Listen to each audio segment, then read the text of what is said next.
ਕਲਗੀਧਰ ਪਾਤਸ਼ਾਹ ਨੇ ਹੇਮਕੁੰਟ ਸਾਹਿਬ ਇੰਨਾ ਲੰਮਾ ਚੌਂਕੜਾ ਬਰਫ਼ ਦੇ ਘਰ ਵਿੱਚ ਬੈਠੇ। ਜਥੇਦਾਰ ਬਾਬਾ ਮਹਿੰਦਰ ਸਿੰਘ ਜੀ ਮਹਾਰਾਜ ਦੱਸਦੇ ਹੁੰਦੇ, ਸੁਣਦੀਆਂ ਰਹਿੰਦੀਆਂ ਸੰਗਤਾਂ ਬਚਨ, ਕਿ ਸੰਤਮਾਰ ਨਹਿਰ ਦੇ ਕੰਢੇ ਲੱਠੇ ਦੀਆਂ ਚਾਦਰਾਂ ਲੈ ਕੇ ਫਿਰ ਲੈਣ ਲੱਗੀ ਹੁੰਦੀ, 200 300 ਸਿੰਘ। ਜਦ ਉੱਠਦੇ ਕਹਿੰਦੇ ਉੱਤੇ ਕੋਰਾ ਜੰਮਿਆ ਹੁੰਦਾ ਚਾਦਰਾਂ ਤੇ, ਲੱਠੇ ਦੀਆਂ ਚਾਦਰਾਂ। ਸਾਨੂੰ ਅੰਦਰ ਵੀ ਠੰਡ, ਹੀਟਰ ਲਾ ਕੇ ਪੈਂਦੇ ਵੀ ਠੰਡ ਲੱਗਦੀ ਹੈ। ਸਾਧ ਸੰਗਤ ਜੀ, ਇਹ ਸਾਰੀਆਂ ਤਾਕਤਾਂ ਰੱਬੀ ਸਰੀਰ ਦੇ ਵਿੱਚ ਹੀ ਰੱਖੀਆਂ ਨੇ ਅਕਾਲ ਪੁਰਖ ਨੇ। ਨੌ ਨਿਧ ਅੰਮ੍ਰਿਤ ਪ੍ਰਭ ਕਾ ਨਾਮ ਦੇਹੀ ਮੈਂ ਇਸ ਕਾ ਵਿਸਰਾਮ। 9 ਨਿਧੀਆਂ 18 ਸਿੱਧੀਆਂ ਦਾ ਮਾਲਕ ਪਰਮਾਤਮਾ ਦਾ ਨਾਮ ਸਭ ਦੇ ਹਿਰਦੇ ਵਿੱਚ। ਇਹਨੂੰ ਪਰਾ ਬਾਣੀ ਕਹਿੰਦੇ ਨੇ, ਜਦੋਂ ਕੰਠ ਵਿੱਚ ਸਿਮਰਨ ਹੋਣ ਲੱਗ ਜਾਂਦਾ ਹੈ। ਇਸ ਤੋਂ ਅੱਗੇ ਹੈ ਪਸੰਤੀ ਬਾਣੀ।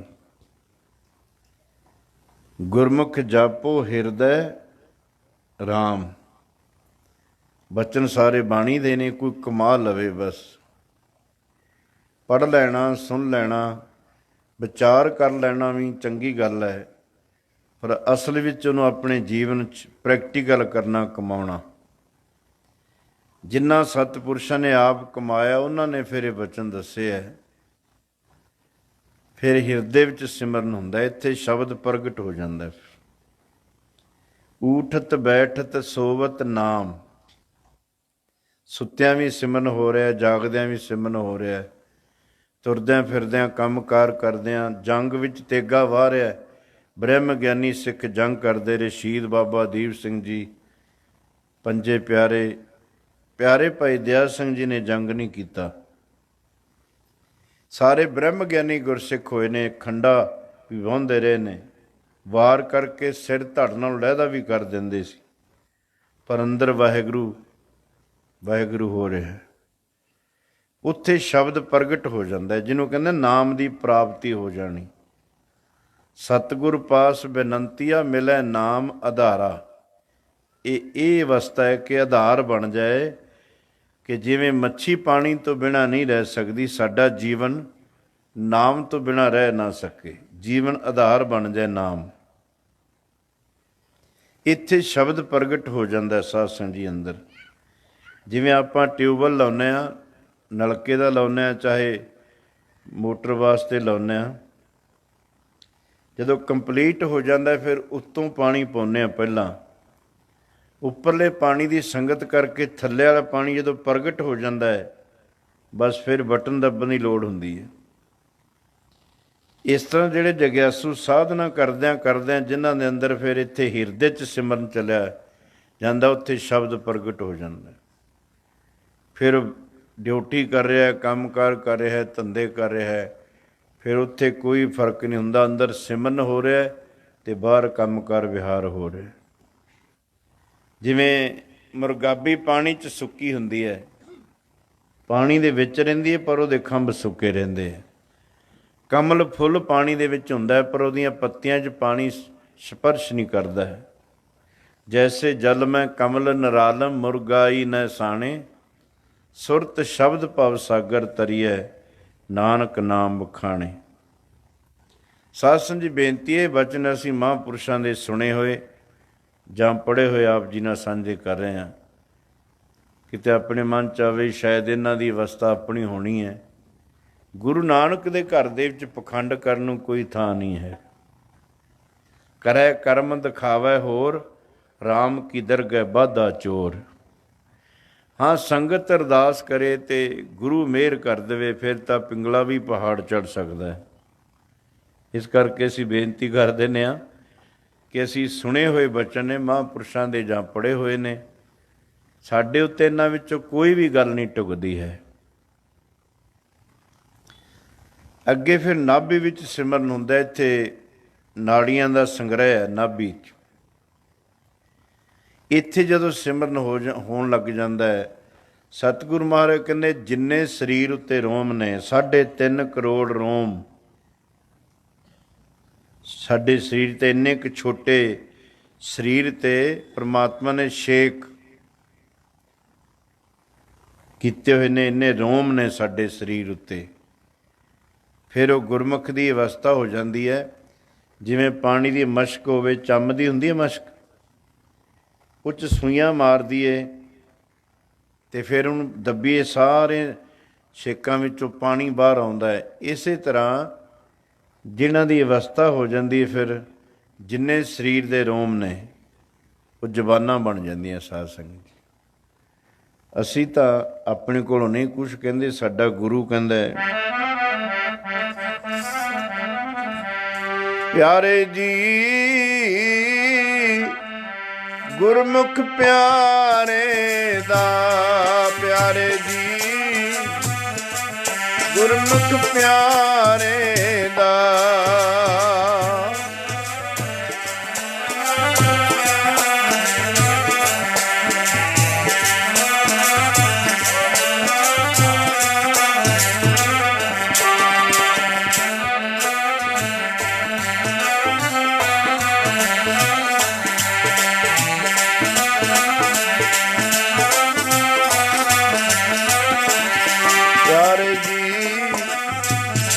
ਗੁਰਮੁਖ ਪਿਆਰੇ ਦਾ, ਪਿਆਰੇ ਜੀ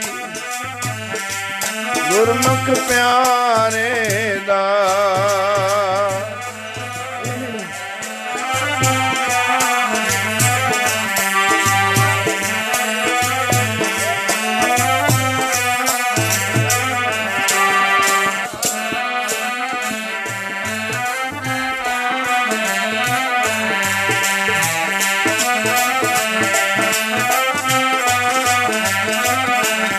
ਪਿਆਰੇ ਰੋਮ ਰੋਮ ਹਰ ਧਿਆਵੈ, ਗੁਰਮੁਖ ਰੋਮ ਰੋਮ ਹਰ ਧਿਆਵੈ।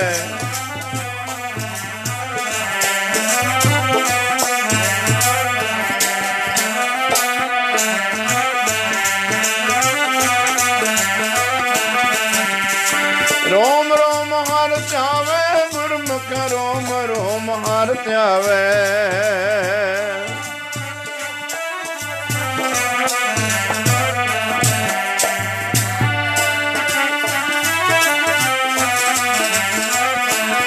ਗੁਰਮੁਖ ਰੋਮ ਰੋਮ ਹਰ ਧਿਆਵੈ, ਰੋਮ ਰੋਮ ਹਰ ਧਿਆਵੈ।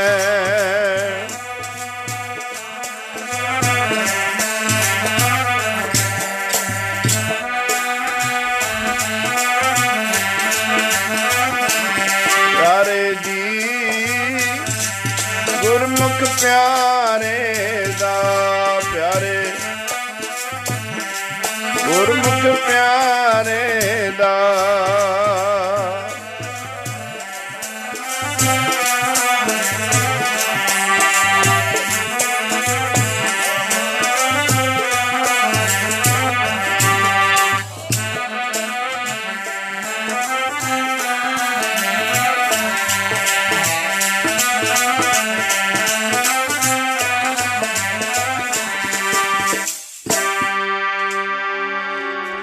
ਗੁਰਮੁਖ ਰੋਮ ਰੋਮ ਹਰ ਧਿਆਵੈ, ਗੁਰਮੁਖ ਸਗਲੀ ਗਣਤ ਮਿਟਾਵੈ।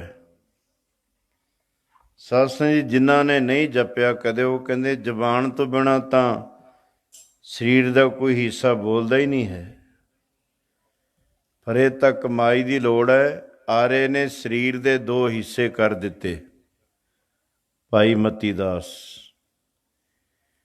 ਹੁਣ ਸਰੀਰ ਦੇ 2 ਹਿੱਸੇ ਹੋ ਚੁੱਕੇ ਹੈ, ਪਰ ਅਜੇ ਬਾਣੀ ਦੀ ਆਵਾਜ਼ ਆ ਰਹੀ ਹੈ, ਜਪਜੀ ਸਾਹਿਬ ਦਾ ਪਾਠ ਅਜੇ ਵੀ ਹੋ ਰਿਹਾ ਹੈ। ਇੱਕ ਪੰਕਤੀ ਦੀ ਆਵਾਜ਼ ਇੱਧਰੋਂ ਆਉਂਦੀ ਹੈ, ਇੱਕ ਪੰਕਤੀ ਦੀ ਆਵਾਜ਼ ਇੱਧਰੋਂ ਆ ਰਹੀ। ਜਿਨ੍ਹਾਂ ਦੀ ਕਮਾਈ ਹੈ, ਜਿਹੜੇ 4 ਅੱਖਰ ਪੜ੍ਹ ਕੇ ਕਿਵੇਂ ਹੁੰਦਾ ਜੀ, ਕਿਉਂ ਹੁੰਦਾ ਜੀ, ਆਪ ਜਪਿਆ ਨਹੀਂ, ਕਿਸੇ ਨੂੰ ਜਪਣ ਵੀ ਨਹੀਂ ਦੇਣਾ। ਪਰ ਜਿਨ੍ਹਾਂ ਦੀ ਸਾਧਨਾ ਹੈ ਸਾਧ ਸੰਗਤ ਜੀ, ਉਹਨਾਂ ਦੇ ਰੋਮ ਰੋਮ ਵਿੱਚ ਸਿਮਰਨ। ਅੱਗੇ ਫਿਰ ਆਗਿਆ ਚੱਕਰ 2 ਅੱਖਾਂ ਤੇ ਨੱਕ ਦੀ ਜੜ ਵਿੱਚ, ਇਹਨੂੰ ਆਗਿਆ ਚੱਕਰ। ਅੱਗੇ ਤ੍ਰਿਕੁਟੀ, ਤ੍ਰਿਕੁਟੀ ਛੂਟੈ 10ਵਾਂ ਦਰ ਖੁੱਲ੍ਹੈ, ਤਾਂ ਮਨ ਖੀਵਾ ਭਾਈ। ਇਸ ਤੋਂ ਅੱਗੇ ਦਸਮ ਦੁਆਰਾ ਅਗਮ ਪਾਰਾ ਪਰਮਪੁਰ ਕੀ ਘਾਟੀ, ਉੱਪਰ ਹਾਟ ਹਾਟ ਪਰ ਆਲਾ, ਆਲੇ ਭੀਤਰ ਥਾਤੀ। ਬਚਨ ਸਾਰੇ ਬਾਣੀ ਵਿੱਚ ਹੀ ਨੇ, ਪਰ ਲੋੜ ਹੈ ਕਮਾਈ ਕਰਨ ਦੀ। ਇਹ ਮਾਤਾ ਜੀ ਨੂੰ ਅਭਿਆਸ ਕਰਾ ਰਹੇ ਨੇ, ਮਾਤਾ ਜੀਤੋ ਜੀ ਨੂੰ ਕਲਗੀਧਰ ਪਾਤਸ਼ਾਹ ਮਹਾਰਾਜ। ਇੱਥੇ ਅਵਸਥਾ ਚਲੀ ਗਈ ਕਿ ਰੋਜ਼ ਕਈ ਕਈ ਘੰਟੇ ਅਖੰਡ ਚੌਂਕੜਾ ਸੁਰਤ ਦਸਮ ਦੁਆਰ ਵੀ ਟਿਕੀ। ਸੋ ਸਾਧ ਸੰਗਤ ਜੀ, ਜਿਹੜੇ ਸਾਧਕ ਪੁਰਸ਼ ਨੇ, ਰਿਸ਼ੀਆਂ ਮੁਨੀਆਂ ਗੁਰੂਆਂ ਅਵਤਾਰਾਂ ਨੇ, ਜਿਹੜਾ ਅੱਜ ਸਮਾਂ ਬੀਤ ਰਿਹਾ ਜਾਂ ਯੁੱਗ ਪਹਿਲਾਂ ਬਚਨ ਕਰ ਦਿੱਤੇ ਵੀ ਆਹ ਕੁਛ ਹੋਏਗਾ ਸੰਸਾਰ ਦੇ ਉੱਤੇ, ਜਿਹਨੂੰ ਆਪਾਂ ਸਾਇੰਸ ਕਹਿੰਦੇ ਹਾਂ, ਇਹ ਸਰਚ ਕਰ ਰਹੀ ਹੈ। ਸਰਚ ਭਾਵ ਲੱਭ ਰਹੀ ਆ। ਉਹ ਇਹਨਾਂ ਦੀ ਕੋਈ ਕਾਢ ਨਹੀਂ ਹੈ। ਇਹ ਕਹਿੰਦੇ ਅਸੀਂ ਸਰਚ ਕਰ ਰਹੇ ਹਾਂ। ਜਿਹੜੇ ਬਚਨ ਪਹਿਲਾਂ ਕਹੇ ਹੋਏ ਨੇ ਗ੍ਰੰਥਾਂ ਵਿੱਚ, ਰਿਸ਼ੀਆਂ ਨੇ, ਗੁਰੂਆਂ ਨੇ, ਅਵਤਾਰਾਂ ਨੇ, ਉਹਨੂੰ ਇਹ ਲੱਭ ਰਹੇ ਨੇ। ਸਰਚ ਲੱਭਣ ਨੂੰ ਕਹਿੰਦੇ ਨੇ। ਉਹਨਾਂ ਬਚਨਾਂ ਨੂੰ ਭਾਲ ਕਰ ਰਹੇ ਨੇ ਵੀ ਪਹਿਲਾਂ ਕਿਵੇਂ ਕਹਿ ਦਿੱਤੇ। ਸਾਇੰਸ ਅੱਜ ਤੱਕ ਇੱਕ ਧਰਤੀ ਮੰਨਦੀ ਰਹੀ ਵੀ ਧਰਤੀ ਇੱਕੋ ਹੀ ਹੈ।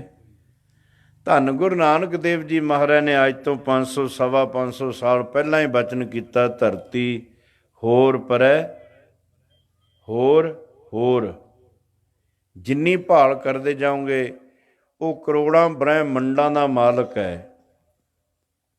ਕੋਟ ਬ੍ਰਹਿਮੰਡ ਕੋ ਠਾਕਰ ਸੁਆਮੀ, ਸਰਬ ਜੀਆਂ ਕਾ ਦਾਤਾਰੇ। ਤੇ ਕਲਗੀਧਰ ਪਾਤਸ਼ਾਹ ਮਹਾਰਾਜ ਨੇ ਪਾਰ ਬ੍ਰਹਮ ਕੀ ਦੇਹ ਮੋਹ, ਕੋਟ ਕਬਿਸ਼ਨ ਮਹੇਸ਼, ਕੋਟ ਇੰਦਰ ਬ੍ਰਹਮਾ ਕੀਤੇ, ਰਵ ਸਸ ਕਰੋੜ ਜਲੇਸ਼। ਉਹ ਬੜਾ ਅਕਾਲ ਪੁਰਖ ਪਰਮਾਤਮਾ ਦਾ ਜਿਹੜਾ ਵਿਰਾਟ ਰੂਪ ਹੈ, ਉਹਦੇ ਵਿੱਚ ਕਰੋੜਾਂ ਹੀ ਸੂਰਜ ਚੜ੍ਹਦੇ ਨੇ, ਕਰੋੜਾਂ ਹੀ ਚੰਦਰਮੇ ਚੜ੍ਹਦੇ ਨੇ। ਇੱਕ ਧਰਤੀ ਤੇ ਇੱਕੋ ਹੀ ਹੁੰਦਾ ਹੈ, ਇੱਕ ਸੂਰਜ ਇੱਕ ਚੰਦਰਮਾ। ਤੇ ਪਾਰ ਬ੍ਰਹਮ ਕੀ ਦੇਹ ਮੋਹ, ਕੋਟਿਕ ਵਿਸ਼ਨ ਮਹੇਸ਼, ਕੋਟ ਇੰਦਰ ਬ੍ਰਹਮਾ ਕੀਤੇ, ਰਵ ਸਸ ਕਰੋੜ ਜਲੇਸ਼। ਕਰੋੜਾਂ ਹੀ ਚੜ੍ਹਦੇ ਨੇ ਸਾਧ ਸੰਗਤ। ਇਸ ਕਰਕੇ ਇਹ ਸਾਇੰਸ ਲੱਭ ਰਹੀ ਹੈ ਸਾਧ ਸੰਗਤ ਜੀ ਉਹਨਾਂ ਬਚਨਾਂ ਨੂੰ। ਆਪਾਂ ਨੂੰ ਬੀਤ ਗਏ ਸਮੇਂ ਦਾ ਪਤਾ ਵੀ ਕੱਲ੍ਹ ਕੀ ਹੋਇਆ, ਅੱਜ ਵਰਤਮਾਨ ਦਾ ਵੀ ਪਤਾ ਹੈ। ਮਰ ਦੀ ਹਜ਼ੂਰੀ 'ਚ ਬੈਠੇ ਹਾਂ, ਕਥਾ ਕੀਰਤਨ ਹੋ ਰਿਹਾ ਹੈ। ਕੱਲ੍ਹ ਦਾ ਕਿਸੇ ਨੂੰ ਨਹੀਂ ਪਤਾ ਕੀ ਹੋਣਾ ਹੈ। ਪਰ ਸਾਧ ਸੰਗਤ ਜੀ, ਜਿਨ੍ਹਾਂ ਨੇ ਬੰਦਗੀ ਕੀਤੀ ਹੈ, ਕਮਾਈ ਕੀਤੀ ਹੈ, ਉਹਨਾਂ ਨੇ ਆਉਣ ਵਾਲਾ ਸਮਾਂ ਪਹਿਲਾਂ ਆਖਿਆ। ਜੋ ਬ੍ਰਹਿਮੰਡੇ ਸੋਈ ਪਿੰਡੇ, ਜੋ ਖੋਜੈ ਸੋ ਪਾਵੈ। ਜਿਨ੍ਹਾਂ ਨੇ ਸ਼ਬਦ ਦੁਆਰਾ ਖੋਜ ਕੀਤੀ ਹੈ, ਉਹਨਾਂ ਨੂੰ ਤਿੰਨੇ ਲੋਕ ਕਿਸ ਤਰ੍ਹਾਂ ਦਿਸਦੇ ਨੇ, ਜਿਵੇਂ ਹੱਥ ਉੱਤੇ ਔਲਾ ਪਿਆ ਦਿੰਦਾ ਹੁੰਦਾ। ਮਾਤਾ ਜੀਤੋ ਜੀ ਸਮਾਧੀ ਵਿੱਚ ਬੈਠੇ ਨੇ, ਸੁਰਤ ਸ਼ਬਦ ਨਾਲ ਸ਼ਬਦ ਰੂਪ ਹੋਈ ਹੈ। ਅੱਜ ਆਉਣ ਵਾਲਾ ਸਮਾਂ ਭਵਿੱਖਤ ਜਿਹਨੂੰ ਕਹਿੰਦੇ ਨੇ, ਫਿਊਚਰ ਕਹਿੰਦੇ ਨੇ ਅੰਗਰੇਜ਼ੀ ਵਾਲੇ, ਆਪਾਂ ਤਾਂ ਪੰਜਾਬੀ 'ਚ ਕਹਿੰਦੇ ਨੇ ਭਵਿੱਖਤ। ਆਉਣ ਵਾਲਾ ਸਮਾਂ ਜਿਹੜਾ ਅੱਗੇ ਆਉਣਾ, ਸਮਾਧੀ 'ਚ ਬੈਠੇ ਦੇਖ ਰਹੇ ਨੇ ਮਾਤਾ ਜੀ। ਆਨੰਦਪੁਰ ਸਾਹਿਬ ਦੇ ਕਿਲ੍ਹੇ ਨੂੰ ਬਹੁਤ ਮਹੀਨੇ ਘੇਰਾ ਪਿਆ ਰਿਹਾ, 8 ਮਹੀਨੇ ਪਿਆ ਰਿਹਾ ਹੈ ਘੇਰਾ। ਪਹਾੜੀ ਰਾਜਿਆਂ ਨੇ ਔਰੰਗਜ਼ੇਬ ਦੀਆਂ ਫੌਜਾਂ ਨਾਲ ਮਿਲ ਕੇ ਵਾਹ ਜਾਣ ਦੀ ਲਾ ਲਈ, ਹਰ ਹੀਲਾ ਵਰਤ ਲਿਆ, ਪਰ ਕਿਲ੍ਹੇ ਨੂੰ ਫਤਿਹ ਨਾ ਕਰ ਸਕੇ, ਜਿੱਤ ਨਾ ਸਕੇ। ਫਿਰ ਉਹਨਾਂ ਨੇ ਸ਼ਾਸਤਰ ਦੇ ਜੰਗ ਨਾਲੋਂ ਨੀਤੀ ਦੇ ਜੰਗ ਕਰਨਾ ਚੰਗਾ ਸਮਝਿਆ। ਰਾਜਨੀਤੀ ਦੇ 4 ਅੰਗ ਹੁੰਦੇ ਨੇ, ਸਾਮ, ਦਾਮ, ਦੰਡ, ਭੇਦ। ਸਾਮ ਪ੍ਰਚਾਰ ਕਰਨਾ। ਇਸੇ ਕਰਕੇ ਸਰਕਾਰਾਂ ਮੀਡੀਆ ਖਰੀਦ ਲੈਂਦੇ ਨੇ ਵੀ ਸਾਡਾ ਆਪਣਾ ਹੀ ਪ੍ਰਚਾਰ ਕਰੋ, ਝੂਠ ਹੈ ਉਹਨੂੰ ਸੱਚ ਦੱਸੋ, ਪਾਪ ਹੈ ਉਹਨੂੰ ਪੁੰਨ ਦੱਸੋ, ਗਲਤ ਹੈ ਉਹਨੂੰ ਠੀਕ ਦੱਸੋ। ਅਤੇ ਬਹੁਤ ਸਾਰੀ ਦੁਨੀਆ ਉੱਤੇ ਪ੍ਰਚਾਰ ਦਾ ਅਸਰ ਹੋ ਜਾਂਦਾ ਹੈ। ਪਰ ਅੱਜ ਹਰ ਇੱਕ ਦੇ ਹੱਥ ਵਿੱਚ ਮੀਡੀਆ ਹੈ। ਜਦੀ ਕਹਿੰਦੇ ਝੂਠ ਬੋਲਦੇ ਨੇ, ਉਹ ਜਦੇ ਉਲਟ ਕਰ ਦਿੰਦੇ ਨੇ, ਗੱਪ ਮਾਰਦੇ ਨੇ, ਝੂਠ ਬੋਲਦੇ ਨੇ। ਕੁਝ ਸਮਾਂ ਸੀ ਜਦੋਂ ਮੀਡੀਆ ਦਾ ਜਿਹੜਾ ਅਸਰ ਹੁੰਦਾ ਸੀ, ਪਰ ਅੱਜ ਸਾਇੰਸ ਉਸ ਤੋਂ ਅੱਗੇ ਚਲੀ ਗਈ। ਹਰ ਇੱਕ ਦੇ ਹੱਥ ਵਿੱਚ ਆ ਜਿਹੜਾ ਅੰਦੋਲਨ ਚੱਲਿਆ, ਕਿਸੇ ਮੀਡੀਆ ਨੇ ਨਹੀਂ ਦਿਖਾਇਆ, ਆ ਸੋਸ਼ਲ ਮੀਡੀਆ ਨੇ ਸਾਰਾ ਪ੍ਰਚਾਰ ਕੀਤਾ ਹੈ। ਤਾਂ ਉਹਦਾ ਅਸਰ ਕੀ ਹੋਇਆ? ਸੱਚ ਦੀ ਫਤਿਹ ਹੋ ਗਈ। ਇਹ ਵੀ ਇੱਕ ਸਾਧਨ ਹੈ, ਰਾਜਨੀਤੀ ਦਾ ਅੰਗ ਹੈ, ਪ੍ਰਚਾਰ ਕਰਨਾ। ਜਿਹੜੀ ਗੱਲ ਦਾ ਬਹੁਤਾ ਪ੍ਰਚਾਰ ਹੋਵੇ, ਬਹੁਤ ਸਾਰੇ ਲੋਕਾਂ 'ਤੇ ਅਸਰ ਹੋ ਜਾਂਦਾ। ਸਾਮ ਦਾਮ, ਲਾਲਚ ਦੇ ਕੇ ਖਰੀਦ ਲੈਣਾ। ਲੋਕੀ ਥੋੜ੍ਹੇ ਥੋੜ੍ਹੇ ਪੈਸਿਆਂ 'ਤੇ ਖਰੀਦੇ ਜਾਂਦੇ ਆ। ਕੋਈ ਸ਼ਰਾਬ ਦੀ ਬੋਤਲ 'ਤੇ ਵਿਕ ਜਾਂਦੇ ਨੇ ਲੋਕ, ਕੋਈ 500 ਰੁਪਈਆ ਲੈ ਕੇ ਵਿਕ ਜਾਂਦੇ ਆ। ਇੰਨੀ ਕੁ ਜ਼ਮੀਰ ਉਹਨਾਂ ਦੀ ਹੁੰਦੀ ਹੈ ਕਿ ਬਹੁਤੀ ਗੱਲ 5000 ਰੁਪਈਆ ਲੈ ਕੇ ਆਪਣੀ ਇੱਜ਼ਤ ਵੇਚ ਜਾਂਦੇ ਲੋਕ, ਜ਼ਮੀਰ ਵਿਕ ਜਾਂਦੀ ਹੈ। ਪਰ ਜਿਹੜੇ ਸਾਧ ਸੰਗਤ ਜੀ ਵਿਕੇ ਹੋਇਆਂ ਦੀ ਕੋਈ ਵੈਲਿਊ ਨਹੀਂ ਹੁੰਦੀ ਹੈ। ਸਵਾਓ ਦਾਮ, ਲਾਲਚ ਦੇ ਕੇ ਖਰੀਦ ਲੈਣਾ। ਦੰਡ ਫਿਰ ਸਖਤੀ ਵਰਤਣੀ, ਸਜ਼ਾ ਦੇਣੀ, ਅਤੇ ਚੌਥਾ ਅੰਗ ਹੈ ਫੁੱਟ ਪਾ ਦੇਣੀ, ਫਿਰਕੇ ਬਣਾ ਦੇਣੇ। ਜਿਹਦੇ ਵਿੱਚ ਫੁੱਟ ਆ ਜਾਵੇ ਉੱਥੇ ਤਾਕਤ ਖਤਮ ਹੋ ਜਾਂਦੀ ਹੈ। ਯੂਨੀਅਨ ਇਜ਼ ਸਟਰੈਂਥ, ਇਕੱਠ ਵਿੱਚ ਤਾਕਤ ਹੈ। ਇੱਕ ਉਂਗਲੀ ਮਾਰੀਏ ਤਾਂ ਕਿਸੇ ਨੂੰ ਪਤਾ ਹੀ ਨਹੀਂ ਲੱਗਦਾ, ਜੇ ਇਕੱਠੀਆਂ ਕਰਕੇ 4 ਵੱਜਣ ਤਾਂ ਖਬਰ ਹੋ ਜਾਂਦੀ ਹੈ। ਇਸ ਕਰਕੇ ਇਹ 4 ਅੰਗ ਨੇ ਰਾਜਨੀਤੀ ਦੇ। ਉਹਨਾਂ ਨੇ ਫਿਰ ਅਨੰਦਪੁਰ ਸਾਹਿਬ ਦੇ ਰਸਤੇ ਬੰਦ ਕਰ ਦਿੱਤੇ। ਮਾਤਾ ਜੀ ਸੁਪਨੇ 'ਚ ਦੇਖ ਰਹੇ ਨੇ ਲੰਗਰ ਦੀ ਰਸਤ ਸੀ ਜਿਹੜੀ, ਭਾਵੇਂ ਬੌਲੀਆਂ ਮਾਹਰ ਨੇ ਪਹਿਲਾਂ ਹੀ ਬਣਾ ਦਿੱਤੀਆਂ ਸੀ ਕਿਲਿਆਂ ਦੇ ਵਿੱਚ, ਆਉਣ ਵਾਲੇ ਸਮੇਂ ਨੂੰ ਮਹਾਰਾਜ ਜਾਣਦੇ ਸੀ, ਪਰ ਲੰਮਾ ਘੇਰਾ ਹੋਣ ਕਰਕੇ ਰਸਤ ਫਤਿਹ ਹੋ ਗਈ ਅਤੇ ਲੰਗਰ ਮਸਤਾਨੇ ਹੋ ਗਏ। ਲੰਗਰ ਮੁੱਕਦਾ ਨਹੀਂ ਹੁੰਦਾ, ਲੰਗਰ ਮਸਤਾਨਾ ਹੋ ਜਾਂਦਾ ਹੁੰਦਾ। ਕਿਤੇ ਢਿੱਲ ਮੱਠ ਰਹਿ ਜਾਏ ਪ੍ਰਬੰਧਕਾਂ ਦੀ। ਮੁੱਕਦਾ ਤਾਂ ਨਹੀਂ, ਸਵੇਰੇ ਫੇਰ ਤਿਆਰ ਹੁੰਦਾ, ਦੇਗੇ ਫੇਰ ਚੜ੍ਹ ਜਾਂਦੇ ਨੇ। ਮੁੱਕਿਆ ਫਿਰ ਸਵੇਰੇ ਥੋੜ੍ਹਾ ਮਿਲੇਗਾ। ਇਹ ਫਿਰ ਸਵੇਰੇ ਦੇਗਾਂ ਤਿਆਰ ਹੁੰਦੀਆਂ, ਚੜ੍ਹੀਆਂ ਹੁੰਦੀਆਂ। ਮਸਤਾਨੇ ਹੋ ਗਏ। ਭੁੱਖਾ ਭਾਣਾ ਗੁਰੂ ਕਾ ਖਾਲਸਾ ਜੰਗ ਕਰ ਰਿਹਾ, ਇੱਕ ਭੁੱਖ ਨਾਲ, ਇੱਕ ਦੁਸ਼ਮਣ ਨਾਲ। 2 ਜੰਗ ਇਕੱਠੇ ਹੋ ਰਹੇ ਨੇ। ਭੁੱਖ ਵੀ ਬੜਾ ਵੱਡਾ ਦੁੱਖ ਹੈ। ਫਰੀਦਾ ਮੌਤੋਂ ਭੁੱਖ ਬੁਰੀ, ਦਿਨੇ ਸੁੱਤਾ ਖਾ ਕੇ ਰਾਤੀ ਸੁੱਤਾ ਖਾ ਕੇ ਦਿਨੇ ਫੇਰ ਖੜੀ। ਪਰ ਸਰੀਰ ਦੀ ਭੁੱਖ ਤਾਂ ਰਾਤ ਲੰਘ ਵੀ ਜਾਂਦੀ ਹੈ ਖੈਰ, ਪਰ ਮਨ ਦੀ ਭੁੱਖ ਹੈ, ਜਿੰਨਾ ਕੁਛ ਮਿਲਦਾ ਉਨੀ ਵੱਧਦੀ ਜਾਂਦੀ ਹੈ। ਭੁੱਖਿਆ ਭੁੱਖ ਨਾ ਉਤਰੀ, ਜੇ ਬੰਨਾ ਪੁਰੀਆਂ ਭਾਰ। ਜਿੰਨੀਆਂ ਪੁਰੀਆਂ ਸਭ ਨੂੰ ਇੱਕ ਨੂੰ ਦੇ ਦੀ ਤਾਂ ਵੀ ਨਹੀਂ ਦੱਜ ਸਕਦਾ। ਮਾਤਾ ਜੀ ਦੇਖ ਰਹੇ ਨੇ ਕਿ ਭੁੱਖਾ ਭਾਣਾ ਗੁਰੂ ਕਾ ਖਾਲਸਾ ਜੰਗ ਕਰ ਰਿਹਾ ਦੁਸ਼ਮਣ ਨਾਲ। ਉਹਨਾਂ ਨੇ ਬੜੀਆਂ ਚਾਲਾਂ ਚੱਲੀਆਂ। ਆਟੇ ਦੀ ਗਊ ਬਣਾ ਕੇ, ਥਾਲੀ 'ਚ ਕੁਰਾਨ ਰੱਖ ਕੇ ਪੰਮੇ ਪ੍ਰੋਹਤ ਵਰਗਿਆਂ ਨੂੰ ਭੇਜਿਆ ਕਿ ਅਸੀਂ ਕਸਮਾਂ ਖਾਂਦੇ ਹਾਂ ਹਿੰਦੂ ਸਾਰੇ ਗਊ ਦੀ। ਹਿੰਦੂ ਰਾਜੇ ਪਹਾੜੀ, ਜਿਹੜੇ 6ਵੇਂ ਪਾਤਸ਼ਾਹ ਨੇ ਗਵਾਲੀਅਰ ਦੇ ਕਿਲ੍ਹੇ ਵਿੱਚੋਂ 52 ਰਾਜੇ ਕਢਾਏ ਸੀ ਪਹਾੜੀ, ਇਹਨਾਂ ਦੇ ਦਾਦੇ ਸੀ ਜਿਹੜੇ, ਉਹਨਾਂ ਦੇ ਪੋਤਰੇ ਅੱਗੇ 10ਵੇਂ ਪਾਤਸ਼ਾਹ 'ਤੇ ਚੜ੍ਹ ਕੇ ਆਏ। ਫਿਰ ਕਿੱਥੇ ਨੇ ਪਹਾੜੀ ਰਾਜਿਆਂ ਦੇ ਰਾਜ? ਅਨੰਦਪੁਰ ਸਾਹਿਬ ਤਾਂ ਨਿਸ਼ਾਨ ਸਾਹਿਬ ਸਦਾ ਝੂਲਦਾ ਅਤੇ ਝੂਲਦਾ ਰਹੇਗਾ। ਇੱਕ ਨਹੀਂ ਚੜ੍ਹ ਕੇ ਆਇਆ ਤਾਂ ਸਕੇਤ ਮੰਡੀ ਦਾ ਰਾਜਾ ਗੁਰੂ ਘਰ 'ਤੇ ਨਹੀਂ ਚੜ੍ਹ ਕੇ ਆਇਆ। ਉਹ ਗੁਰੂ ਘਰ ਦਾ ਸ਼ਰਧਾਲੂ ਰਿਹਾ। ਉੱਥੇ ਅੱਜ ਵੀ ਗੁਰੂ ਨਾਨਕ ਦੇ ਘਰ ਦੀ ਵਡਿਆਈ ਹੁੰਦੀ, ਅੱਜ ਵੀ ਉੱਥੇ ਸੱਚੇ ਪਾਤਸ਼ਾਹ ਦੀ ਕਿਰਪਾ ਹੈ। ਕਿਉਂਕਿ ਇਹਨੇ ਬੇਨਤੀ ਕਰ ਲਈ ਸੀ ਨਾ ਸਕੇਤ ਮੰਡੀ ਦੇ ਰਾਜੇ ਨੇ ਕਲਗੀਧਰ ਪਾਤਸ਼ਾਹ ਨੂੰ, ਜਦੋਂ ਰਵਾਲਸਰ ਗਏ ਨੇ ਮਹਾਰਾਜ, ਕਿ ਮਹਾਰਾਜ ਕਲਯੁਗ ਦਾ ਸਮਾਂ, ਸਕੇਤ ਮੰਡੀ 'ਤੇ ਕਿਰਪਾ ਰੱਖਿਓ। ਕੁੱਜਾ ਰੁੜਿਆ ਆ ਰਿਹਾ ਸੀ ਪਾਣੀ ਦੇ ਵਿੱਚ, ਗੰਗਾ ਦੇ ਵਿੱਚ, ਉਹਦਾ ਮੂੰਹ ਥੱਲੇ ਨੂੰ ਸੀ। ਸੱਚੇ ਪਾਤਸ਼ਾਹ ਨੇ ਪੱਥੇ ਦੇ ਵਿੱਚੋਂ ਛੋਟਾ ਤੀਰ ਕੱਢਿਆ, ਚਾੜਿਆ ਚਿੱਲੇ 'ਤੇ, ਮਾਰਿਆ ਕੁੱਜੇ ਨੂੰ। ਕੁੱਜੇ ਨੂੰ ਤੀਰ ਵੱਜਿਆ ਅਤੇ ਕੁੱਜਾ ਘੁੰਮ ਕੇ ਸਿੱਧਾ ਹੋ ਗਿਆ। ਟੁੱਟਿਆ ਨਹੀਂ, ਪਾਣੀ ਦੇ ਵਿੱਚ ਸੀ। ਤੇ ਕਲਗੀਧਰ ਪਾਤਸ਼ਾਹ ਬਚਨ ਕਰਦੇ ਨੇ, ਜੈਸੇ ਬੱਚੀ ਹੈ ਹਾਂਡੀ ਤੈਸੇ ਬੱਚੇਗੀ ਮਾਂਡੀ, ਜੋ ਮਾਂਡੀ ਕੋ ਲੂਟेंगे ਅਸਮਾਨੀ ਗੋਲੇ ਫੁੱਟेंगे। ਸਕੇਤ ਮੰਡੀ ਦਾ ਰਾਜਾ, ਤੈਨੂੰ ਤੋਪਾਂ ਨਹੀਂ ਫਿਰ ਚਲਾਉਣੀਆਂ ਪੈਣਗੀਆਂ, ਆਕਾਸ਼ 'ਚੋਂ ਗੋਲੇ ਚੱਲਣਗੇ। ਬਖਸ਼ਿਸ਼ਾਂ ਕੀਤੀਆਂ ਮਹਾਰਾਜ ਨੇ। ਇੱਕ ਸਕੇਤ ਮੰਡੀ ਦਾ ਰਾਜਾ ਚੜ੍ਹ ਕੇ ਨਹੀਂ ਆਇਆ, ਬਾਕੀ ਸਾਰੇ ਪਹਾੜੀ ਰਾਜੇ ਅਕਿਰਤ ਕਣ ਹੋ ਗਏ, ਜਿਨ੍ਹਾਂ ਦੇ ਦਾਦਿਆਂ ਨੂੰ ਛੇਵੇਂ ਪਾਤਸ਼ਾਹ ਨੇ ਗਵਾਲੀਅਰ ਦੇ ਕਿਲ੍ਹੇ 'ਚ ਰੁਲ ਕੇ ਮਰ ਜਾਣਾ ਸੀ, ਜਿਨ੍ਹਾਂ ਨੇ ਜਿਹੜੇ ਥੰਮਾਂ ਨਾਲ ਸੰਗਲਾਂ ਨਾਲ ਬੰਨੇ ਹੋਏ ਸੀ, ਸੁੱਕ ਕੇ ਪਿੰਜਰ ਹੋ ਗਏ ਸੀ ਸਰੀਰ। ਪਾਣੀ ਦਾ ਨੂਣ ਵਾਲਾ ਪਿਆਲਾ, ਇੱਕ ਛਾਣ ਦੀ ਰੋਟੀ, ਜਿਨ੍ਹਾਂ ਨੂੰ 8 ਪਹਿਰਾਂ ਮਗਰੋਂ ਦਿੱਤੀ ਜਾਂਦੀ ਸੀ। ਜਿਹੜੇ ਲੋਕ ਕਿਸੇ ਦੇ ਕੀਤੇ ਪਰਉਪਕਾਰ ਨੂੰ ਭੁੱਲ ਜਾਂਦੇ ਨੇ, ਉਹਨਾਂ ਨੂੰ ਅਕਿਰਤ ਕਣ ਕਹਿੰਦੇ ਨੇ।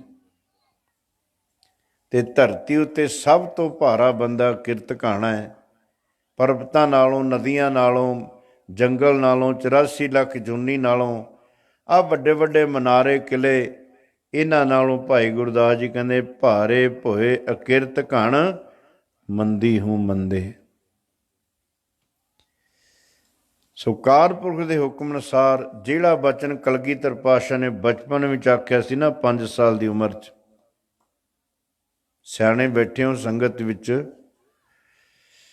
ਕਲਗੀਧਰ ਪਾਤਸ਼ਾਹ ਗੰਗਾ ਦੇ ਕਿਨਾਰੇ ਖੇਡਦਿਆਂ ਬੜੇ ਕੀਮਤੀ ਕੰਗਣ ਮਾਤਾ ਜੀ ਨੇ ਹੱਥ 'ਚ ਪਾਏ ਸੀ ਸੱਚੇ ਪਾਤਸ਼ਾਹ ਦੇ। ਇੱਕ ਕੰਗਣ ਗੰਗਾ ਦੇ ਵਿੱਚ ਗਿਰ ਗਿਆ ਖੇਡਦਿਆਂ। ਜਦੋਂ ਖੇਡ ਕੇ ਘਰ ਆਏ, ਮਾਤਾ ਨੇ ਪੁੱਛਿਆ, ਲਾਲ ਕੰਗਣ ਕਿੱਥੇ ਸਿੱਟ ਆਇਆ? ਗੰਗਾ ਦੇ ਕਿਨਾਰੇ ਲੈ ਗਏ ਤੇ ਪੁੱਛਿਆ, ਲਾਲ ਕਿੱਥੇ ਸਿੱਟਿਆ ਸੀ ਕੰਗਣ? ਦੂਜੇ ਹੱਥ 'ਚੋਂ ਕੱਢ ਕੇ ਸਿੱਟ ਕੇ ਆਖਿਆ, ਮਾਂ ਪਹਿਲਾਂ ਵੀ ਇੱਥੇ ਸਿੱਟਿਆ ਸੀ। ਦੂਜਾ ਵੀ ਕੰਗਣ ਗੰਗਾ ਸਿੱਟ ਦਿੱਤਾ। ਤੇ ਮਾਤਾ ਜੀ ਕਹਿੰਦੇ, ਤੂੰ ਮੇਰਾ ਘਰ ਉਜਾੜ ਕੇ ਛੱਡੇਂਗਾ। ਮੈਂ ਬੜੇ ਕੀਮਤੀ ਕੰਗਣ ਤੇਰੇ ਹੱਥਾਂ 'ਚ ਪਾਏ ਸੀ, ਪਰ ਤੂੰ ਦੋਵੇਂ ਗੰਗਾ ਸਿੱਟ ਦਿੱਤੇ, ਤੂੰ ਮੇਰਾ ਘਰ ਉਜਾੜ ਕੇ ਛੱਡੇਂਗਾ। 5 ਸਾਲ ਦੀ ਉਮਰ 'ਚ ਕਲਗੀਧਰ ਪਾਤਸ਼ਾਹ ਕਹਿੰਦੇ, ਮਾਂ ਜਿੱਦਣ ਤੇਰਾ ਘਰ ਉਜੜੇਗਾ, ਉਦਣ ਭਾਰਤ ਦੇਸ਼ ਦੇ ਘਰ ਵਸਣਗੇ। ਇਸ ਦੇਸ਼ ਦੇ ਉਜੜੇ ਘਰਾਂ ਨੂੰ ਵਸਾਉਣ ਵਾਸਤੇ ਤੇਰੇ ਘਰ ਨੂੰ ਉਜੜਨਾ ਪਵੇਗਾ। ਕੌਣ ਹੈ ਜਿਹਨੇ ਆਪਣਾ ਘਰ ਉਜਾੜ ਕੇ ਕਿਸੇ ਦੇ ਘਰ ਵਸਾਏ ਹੋਣ? ਅੱਜ ਭਾਰਤ ਦੇ ਲੋਕ ਕਲਗੀਧਰ ਪਾਤਸ਼ਾਹ ਨੂੰ ਹੋਰ ਕੁਛ ਲਿਖਦੇ ਨੇ ਕਿਤਾਬਾਂ 'ਚ। ਇਹ ਉਜੜਿਆਂ ਦਾ ਦੇਸ਼ ਸੀ। ਤੁਸੀਂ ਕਹੋਗੇ ਕੋਈ ਇੱਥੇ ਉਜੜੇ ਹੋਏ ਸਨ ਕਿ ਜਿਨ੍ਹਾਂ ਨੂੰ ਵਸਾਉਣ ਵਾਸਤੇ 10ਵੇਂ ਪਾਤਸ਼ਾਹ ਨੂੰ ਆਪਣਾ ਘਰ ਉਜਾੜਨਾ ਪਿਆ? ਇੱਥੇ ਵਸਦਾ ਹੀ ਕੌਣ ਸੀ ਸਾਧ ਸੰਗਤ ਜੀ? ਇਹ ਤਾਂ ਧਰਤੀ ਉਜੜਿਆਂ ਦੀ ਸੀ। ਜਿਹੜਾ ਆਇਆ ਇਹਨੂੰ ਲੁੱਟ ਕੇ ਚਲਾ ਗਿਆ, ਕੁੱਟ ਕੇ ਚਲਾ ਗਿਆ। 17 ਵਾਰੀ ਇੱਕ ਲੱਤ ਤੋਂ ਲੰਗੜਾ ਆਦਮੀ ਅਬਦਾਲੀ 17 ਵਾਰੀ ਲੁੱਟ ਕੇ ਲੈ ਗਿਆ ਇਸ ਦੇਸ਼ ਨੂੰ। ਕੱਲਾ ਧਨ ਹੀ ਲੁੱਟ ਕੇ ਲੱਗਿਆ, ਗੱਡੇ ਭਰ ਭਰ ਕੇ ਰੱਥਾਂ, ਸੋਨੇ ਦੇ, ਚਾਂਦੀ ਦੇ, ਹੀਰੇ ਮੋਤੀਆਂ ਦੇ ਨਹੀਂ ਲੈ ਗਿਆ। ਕੱਲੇ 30-30 ਹਜ਼ਾਰ ਹਿੰਦੁਸਤਾਨ ਦੀ ਲੜਕੀ ਵੀ ਇਕੱਠੀ ਕਰਕੇ ਲੈ ਗਿਆ। ਤੇ ਉਜੜੇ ਨਹੀਂ ਸੀ ਤਾਂ ਹੋਰ ਕੌਣ ਸੀ? ਵਸਦਾ ਕੌਣ ਸੀ ਇੱਥੇ? 3 ਵਾਰੀ ਲੜਕੀਆਂ ਖਾਲਸੇ ਨੇ ਛਡਾਈਆਂ। ਇੱਕ ਵਾਰੀ 17,000, ਇੱਕ ਵਾਰੀ 23,000 ਤੇ ਇੱਕ ਵਾਰੀ 30,000।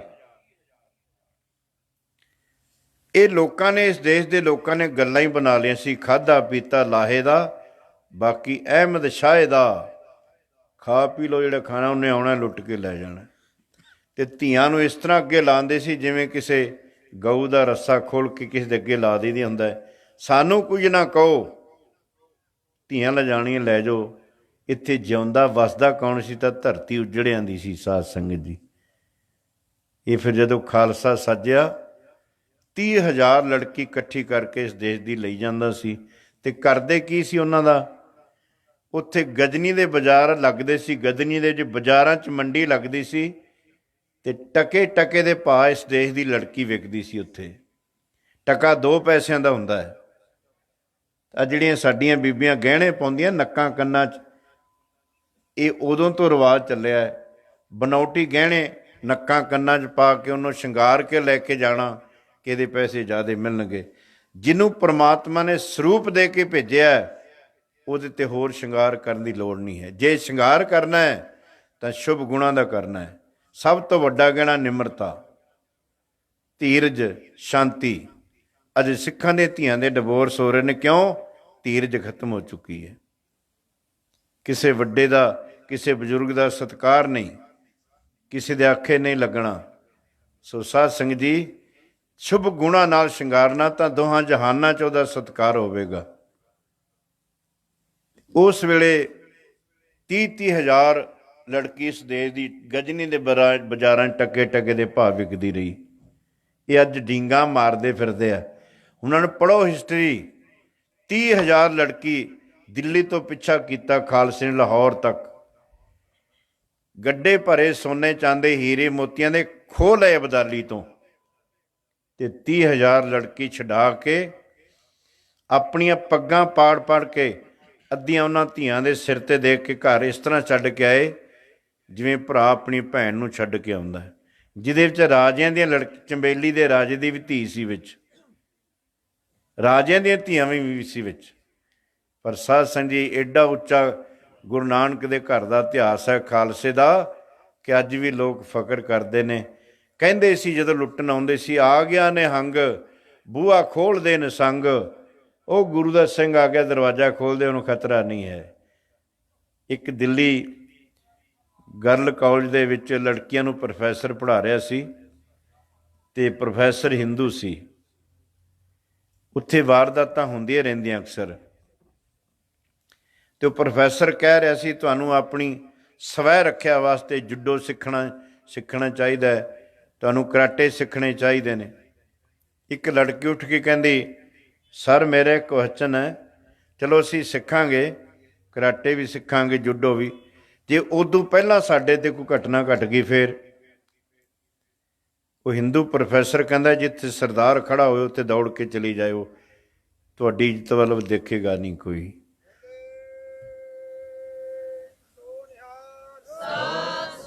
ਅੱਜ ਵੀ ਲੋਕਾਂ ਦੇ ਮਨਾਂ ਉੱਤੇ ਖਾਲਸੇ ਦਾ ਰਾਜ ਹੈ। ਸਾਧ ਸੰਗਤ ਜੀ, ਸਾਨੂੰ ਤਾਂ ਆਪਣਿਆਂ ਨੇ ਮਾਰਿਆ ਹੋਇਆ, ਗਦਾਰਾਂ ਨੇ। ਅੱਜ ਵੀ ਲੋਕੀ ਮਾਣ ਕਰਦੇ ਨੇ। ਆਹ ਦਿੱਲੀ ਦੇ ਵਿੱਚ ਜਿਹੜਾ ਅੰਦੋਲਨ ਹੋਇਆ, ਸਾਡਿਆਂ ਨੇ ਘੱਟ ਵਡਿਆਈ ਕੀਤੀ ਹੈ ਅਤੇ ਦੂਜਿਆਂ ਨੇ ਜ਼ਿਆਦਾ ਸੋਭਾ ਕੀਤੀ ਹੈ। ਵੀ ਧਰਤੀ ਉੱਤੇ ਸਿੱਖ ਜਾਂ ਸਰਦਾਰ ਨਾ ਕਹੋ, ਭਾਵੇਂ ਇਹਨਾਂ ਨੂੰ ਕੁਛ ਮਰਜ਼ੀ ਕਹਿੰਦੇ ਰਹੇ, ਕਹਿੰਦੇ ਫਰਿਸ਼ਤੇ ਧਰਤੀ 'ਤੇ ਉਤਰੇ ਹੋਏ ਨੇ, ਜਿਹੜੇ ਕਿਸੇ ਨੂੰ ਭੁੱਖੇ ਨਹੀਂ ਰਹਿਣ ਦਿੰਦੇ। ਆਪ ਭਾਵੇਂ ਭੁੱਖੇ ਰਹਿਣਾ, ਦੂਜਿਆਂ ਦਾ ਪੇਟ ਭਰ ਕੇ ਸੌਂਦੇ ਆ। ਸੋ ਸਾਧ ਸੰਗਤ ਜੀ, ਰਹੋ ਵਿਚਾਰ। ਮਾਤਾ ਜੀ ਦੇਖ ਰਹੇ ਨੇ, ਕਾਲ ਪੁਰਖ ਦੇ ਹੁਕਮ ਅਨੁਸਾਰ ਜਿਹੜਾ ਬਚਪਨ ਵਿੱਚ ਬਚਨ ਕੀਤਾ ਸੀ, ਮਾਤਾ ਤੇਰਾ ਘਰ ਉਜੜੇਗਾ ਤਾਂ ਫਿਰ ਇਸ ਦੇਸ਼ ਦੇ ਉਜੜੇ ਘਰ ਵਸਣਗੇ। ਉਹ ਦਿਨ ਆ ਗਿਆ। ਕਲਗੀਧਰ ਪਾਤਸ਼ਾਹ ਮਹਾਰਾਜ ਨੇ 6 ਪੋਹ ਨੂੰ ਆਨੰਦਪੁਰੀ ਛੱਡੀ। ਪੋਹ ਦਾ ਮਹੀਨਾ, ਜਦੋਂ ਪੰਛੀ ਵੀ ਆਲ੍ਹਣਾ ਭਾਲਦੇ ਫਿਰਦੇ ਹੁੰਦੇ ਆ, ਕਿਤੇ ਆਸਰੇ 'ਚ ਰਹਿਣਾ ਚਾਹੁੰਦੇ ਨੇ, ਸੱਚੇ ਪਾਤਸ਼ਾਹ ਨੇ ਸਾਨੂੰ ਉਜੜਿਆਂ ਨੂੰ ਵਸਾਉਣ ਵਾਸਤੇ ਕਹਿਰ ਦੀ ਸਰਦੀ ਪੋਹ ਦੇ ਮਹੀਨੇ ਆਨੰਦਪੁਰੀ ਛੱਡੀ। ਮਾਤਾ ਦੇਖ ਰਹੀ ਹੈ ਕਿ ਸਰਸਾ 'ਤੇ ਕਿਨਾਰੇ ਪਹੁੰਚ ਕੇ 2 ਵੱਜ ਗਏ। ਇੱਥੇ ਫਿਰ ਕਲਗੀਧਰ ਪਾਤਸ਼ਾਹ ਕਹਿੰਦੇ, ਅੰਮ੍ਰਿਤ ਵੇਲੇ ਆਨੰਦਪੁਰ ਸਾਹਿਬ ਆਸਾ ਜੀ ਵਾਰ ਦਾ ਕੀਰਤਨ ਹੋਇਆ ਕਰਦਾ ਸੀ, ਆਸਾ ਜੀ ਦੀ ਵਾਰ ਦਾ ਕੀਰਤਨ ਸ਼ੁਰੂ ਕਰੋ। ਸਾਧ ਸੰਗਤ ਜੀ, ਗੁਰੂ ਨੂੰ ਵੀ ਲੋੜ ਹੈ। ਗੁਰੂ ਤਾਂ ਪਰਮੇਸ਼ਰ ਦਾ ਰੂਪ ਹੈ, ਪਰਮੇਸ਼ਰ ਰੂਪ ਹੈ ਗੁਰੂ। ਉਹਨੂੰ ਵੀ ਆਸਾ ਦੀ ਵਾਰ ਦਾ ਕੀਰਤਨ ਸਰਵਣ ਕਰਨ ਦੀ ਲੋੜ ਹੈ। ਸਿੱਖਾਂ ਤੈਨੂੰ ਉਪਦੇਸ਼ ਦੇ ਰਹੇ ਨੇ, ਤੇਰੇ ਜੀਵਨ ਵਿੱਚ ਵਿਆਹ ਸ਼ਾਦੀਆਂ ਵੀ ਆਉਣਗੀਆਂ, ਖੁਸ਼ੀਆਂ ਵੀ ਆਉਣਗੀਆਂ, ਗਮੀਆਂ ਵੀ ਆਉਣਗੀਆਂ, ਘਾਟੇ ਵੀ ਆਉਣਗੇ, ਵਾਧੇ। ਕਿਤੇ ਆਪਣਾ ਨਿਤਨੇਮ ਨਾ ਛੱਡਦੀ, ਕਿਤੇ ਅੰਮ੍ਰਿਤ ਵੇਲੇ ਉੱਠੇ ਨਾ ਰਾਤ ਨੂੰ ਜ਼ਿਆਦਾ ਨੱਚ ਲਵੇਂ ਵਿਆਹ 'ਚ, ਕਿਤੇ ਸੱਚੇ ਪਾਤਸ਼ਾਹ ਦੇ ਦਰਸ਼ਨ ਨਾ ਕਰੇ। ਸਮਾਂ ਕੈਸਾ ਹੈ, ਕਾਲੀਆਂ ਘਟਾਂ ਵਾਂਗ ਫੌਜ ਚੜ੍ਹ ਕੇ ਆ ਰਹੀ ਹੈ। ਮਹਾਰਾਜ ਕਹਿੰਦੇ ਆਸਾ ਜੀ ਦੀ ਵਾਰ ਦਾ ਕੀਰਤਨ ਸ਼ੁਰੂ ਕਰੋ। ਸਾਨੂੰ ਉਪਦੇਸ਼ ਦੇ ਰਹੇ ਨੇ ਮਹਾਰਾਜ। ਇੱਥੇ ਸਰਸਾ ਦੇ ਕਿਨਾਰੇ ਆਸਾ ਦੀ ਵਾਰ ਦਾ ਕੀਰਤਨ, ਘਮਸਾਣ ਦਾ ਜੰਗ ਹੋਇਆ। ਇੱਥੇ ਬਹੁਤ ਸਾਰੇ ਸਿੰਘ ਸ਼ਹੀਦ ਹੋ ਗਏ ਜੰਗ ਕਰਕੇ, ਪਰ ਕੁਛ ਸਰਸਾ ਦੇ ਵਿੱਚੋਂ ਲੰਘਦਿਆਂ ਸਰਸਾ ਦੀ ਭੇਟਾ ਹੋ ਗਏ। ਸਾਧ ਸੰਗਤ ਜੀ, ਆਪਾਂ ਗੱਲਾਂ ਕਹਿ ਦਿੰਦੇ ਹਾਂ, ਸੁਣ ਵੀ ਲੈਂਦੇ ਹਾਂ, ਪਰ ਗੱਲ ਮਹਿਸੂਸ ਕਰਨੀ ਇੱਕ, ਕਿ ਪੋਹ ਦਾ ਮਹੀਨਾ ਬਰਫ਼ ਖੁਰ ਕੇ ਪਹਾੜਾਂ ਤੋਂ ਆ ਰਹੀ ਹੈ ਸਰਸਾ ਦੇ ਵਿੱਚ, ਅਤੇ ਜਦੋਂ ਲੰਘੇ ਸਿੰਘ ਬਸਤਰ ਤਾਂ ਭਿੱਜੇ ਹੋਣਗੇ ਜ਼ਰੂਰ। ਅੱਗੇ ਜਾ ਕੇ ਕਿਹੜਾ ਸਿੰਘਾਂ ਨੇ ਬਸਤਰ ਬਦਲ ਲੈਣੇ ਸੀ। ਤੇ ਕਿਰਪਾਨਾਂ ਦੇ ਫੱਟ ਵੀ ਹੋਏ ਹੋਣਗੇ ਸਿੰਘਾਂ ਦੇ ਸਰੀਰ ਤੇ। ਕੈਸਾ ਸਮਾਂ ਹੋਣਾ ਹੈ, ਕਿੰਨੀਆਂ ਕੁ ਘਾਲਣਾ ਘਾਲ ਰਹੇ ਹੋਣਗੇ ਸਿੰਘ। ਅੱਜ ਬਹੁਤੇ ਇਸ਼ਨਾਨ ਕਰਨ ਤੋਂ ਡਰਦੇ ਅੰਮ੍ਰਿਤ ਨਹੀਂ ਛਕਦੇ। ਇਸ਼ਨਾਨ ਕਰਨਾ ਪੈਂਦਾ ਜੇ ਅੰਮ੍ਰਿਤ ਛਕ ਲਈਏ। ਕਿੱਥੇ ਕੁ ਆਪਣਾ ਮਨ ਹੈ ਜਿਹੜਾ ਇੰਨੀ ਨੀਵੇਂ ਤਲ ਤੇ ਚਲਾ ਗਿਆ, ਪਾਣੀ ਤੋਂ ਡਰ ਰਹੇ ਨੇ। ਇੱਥੇ ਮਹਾਰਾਜ ਦਾ ਸਾਰਾ ਪਰਿਵਾਰ ਵਿਛੜ ਗਿਆ। ਵੱਡੇ ਸਾਹਿਬਜ਼ਾਦੇ ਕਲਗੀਧਰ ਪਾਤਸ਼ਾਹ ਨਾਲ ਸਰਸਾ ਤੋਂ ਪਾਰ ਹੋਏ। ਮਾਤਾ ਸਾਹਿਬ ਕੌਰ, ਮਾਤਾ ਸੁੰਦਰ ਕੌਰ, ਇਹ ਭਾਈ ਮਨੀ ਸਿੰਘ ਜੀ ਨਾਲ ਇੱਥੋਂ ਸਰਸਾ ਤੋਂ ਦਿੱਲੀ ਨੂੰ ਚਲੇ ਗਏ। ਮਾਤਾ ਗੁਜਰ ਕੌਰ, ਬਾਬਾ ਜੋਰਾਵਰ ਸਿੰਘ, ਬਾਬਾ ਫਤਿਹ ਸਿੰਘ, ਇਹ ਸਰਸਾ ਦੇ ਕਿਨਾਰੇ ਤੋਂ ਵਿਛੜ ਗਏ। ਸਾਰਾ ਪਰਿਵਾਰ ਖੇਰੂ ਖੇਰੂ ਹੋ ਗਿਆ। ਉਸ ਜਗ੍ਹਾ 'ਤੇ ਗੁਰੂ ਘਰ ਬਣਿਆ ਪਰਿਵਾਰ ਵਿਛੋੜਾ ਸਾਹਿਬ। ਜਿਹੜੀ ਗੁਰੂ ਘਰ ਦੀ ਕਥਾ ਸੁਣੋਗੇ ਉਹਦਾ ਇਤਿਹਾਸਕ ਸਥਾਨ ਵੀ ਮਿਲੇਗਾ। ਇਹ ਕਥਾ ਕਿੱਥੋਂ ਦੀ, ਐਵੇਂ ਮਨੋਕਲਪਤ ਕਥਾ ਨਹੀਂ ਸੁਣਾ ਸਕਦਾ ਕੋਈ। ਹਾਂ, ਜਿਹੜਾ ਵਕਤ ਹੈ ਉਹਨੂੰ ਅਧਿਕਾਰ ਹੈ ਗੁਰੂ ਦੀ ਵਡਿਆਈ ਵਾਸਤੇ 4 ਸ਼ਬਦ ਆਪਣੇ ਕੋਲੋਂ ਵੱਧ ਵਰਤ ਸਕਦਾ, ਪਰ ਬਣਾ ਕੇ ਨਹੀਂ ਸੁਣਾ ਸਕਦਾ ਆਪਣੇ ਕੋਲੋਂ। ਸੋ ਸਾਧ ਸੰਗਤ ਜੀ, ਅੱਗੇ ਫਿਰ ਜਾ ਕੇ ਗੜੀ ਚਮਕੌਰ ਦੇ ਵਿੱਚ ਮਾਤਾ ਜੀਤੋ ਸਮਾਧੀ 'ਚ ਬੈਠੀ ਦੇਖ ਰਹੀ ਹੈ। ਜੰਗ ਹੋਇਆ, ਵੱਡੇ ਸਾਹਿਬਜ਼ਾਦੇ ਸ਼ਹੀਦ ਹੁੰਦੇ ਦੇਖੇ ਮਾਂ ਨੇ ਸਮਾਧੀ 'ਚ ਬੈਠੇ। ਪੁੱਤਰ ਬਿਮਾਰ ਹੋਵੇ ਤੇ ਮਾਂ ਸੌਂ ਨਹੀਂ ਸਕਦੀ। ਬੁਖਾਰ ਬੱਚੇ ਨੂੰ ਚੜ੍ਹਿਆ ਤੇ ਮਾਂ ਨੂੰ ਨੀਂਦ ਨਹੀਂ ਆਏਗੀ। ਮਾਂ ਦੀ ਮਮਤਾ ਪੁੱਤਰ ਨਾਲ ਐਸੀ ਲਾਈ ਹੈ ਪਰਮਾਤਮਾ ਨੇ। ਪੁੱਤਰ ਦੇ ਮਰਨ ਤੋਂ ਪਹਿਲਾਂ ਮਾਂ ਮਰ ਜਾਂਦੀ ਹੈ। ਸਾਧ ਸੰਗਤ ਜੀ, ਪੁੱਤਾਂ ਬਾਝੋਂ ਦੇਖੀਆਂ ਕਦ ਜਿਉਂਦੀਆਂ ਮਾਵਾਂ। ਮਮਤਾ ਐਸੀ ਹੈ।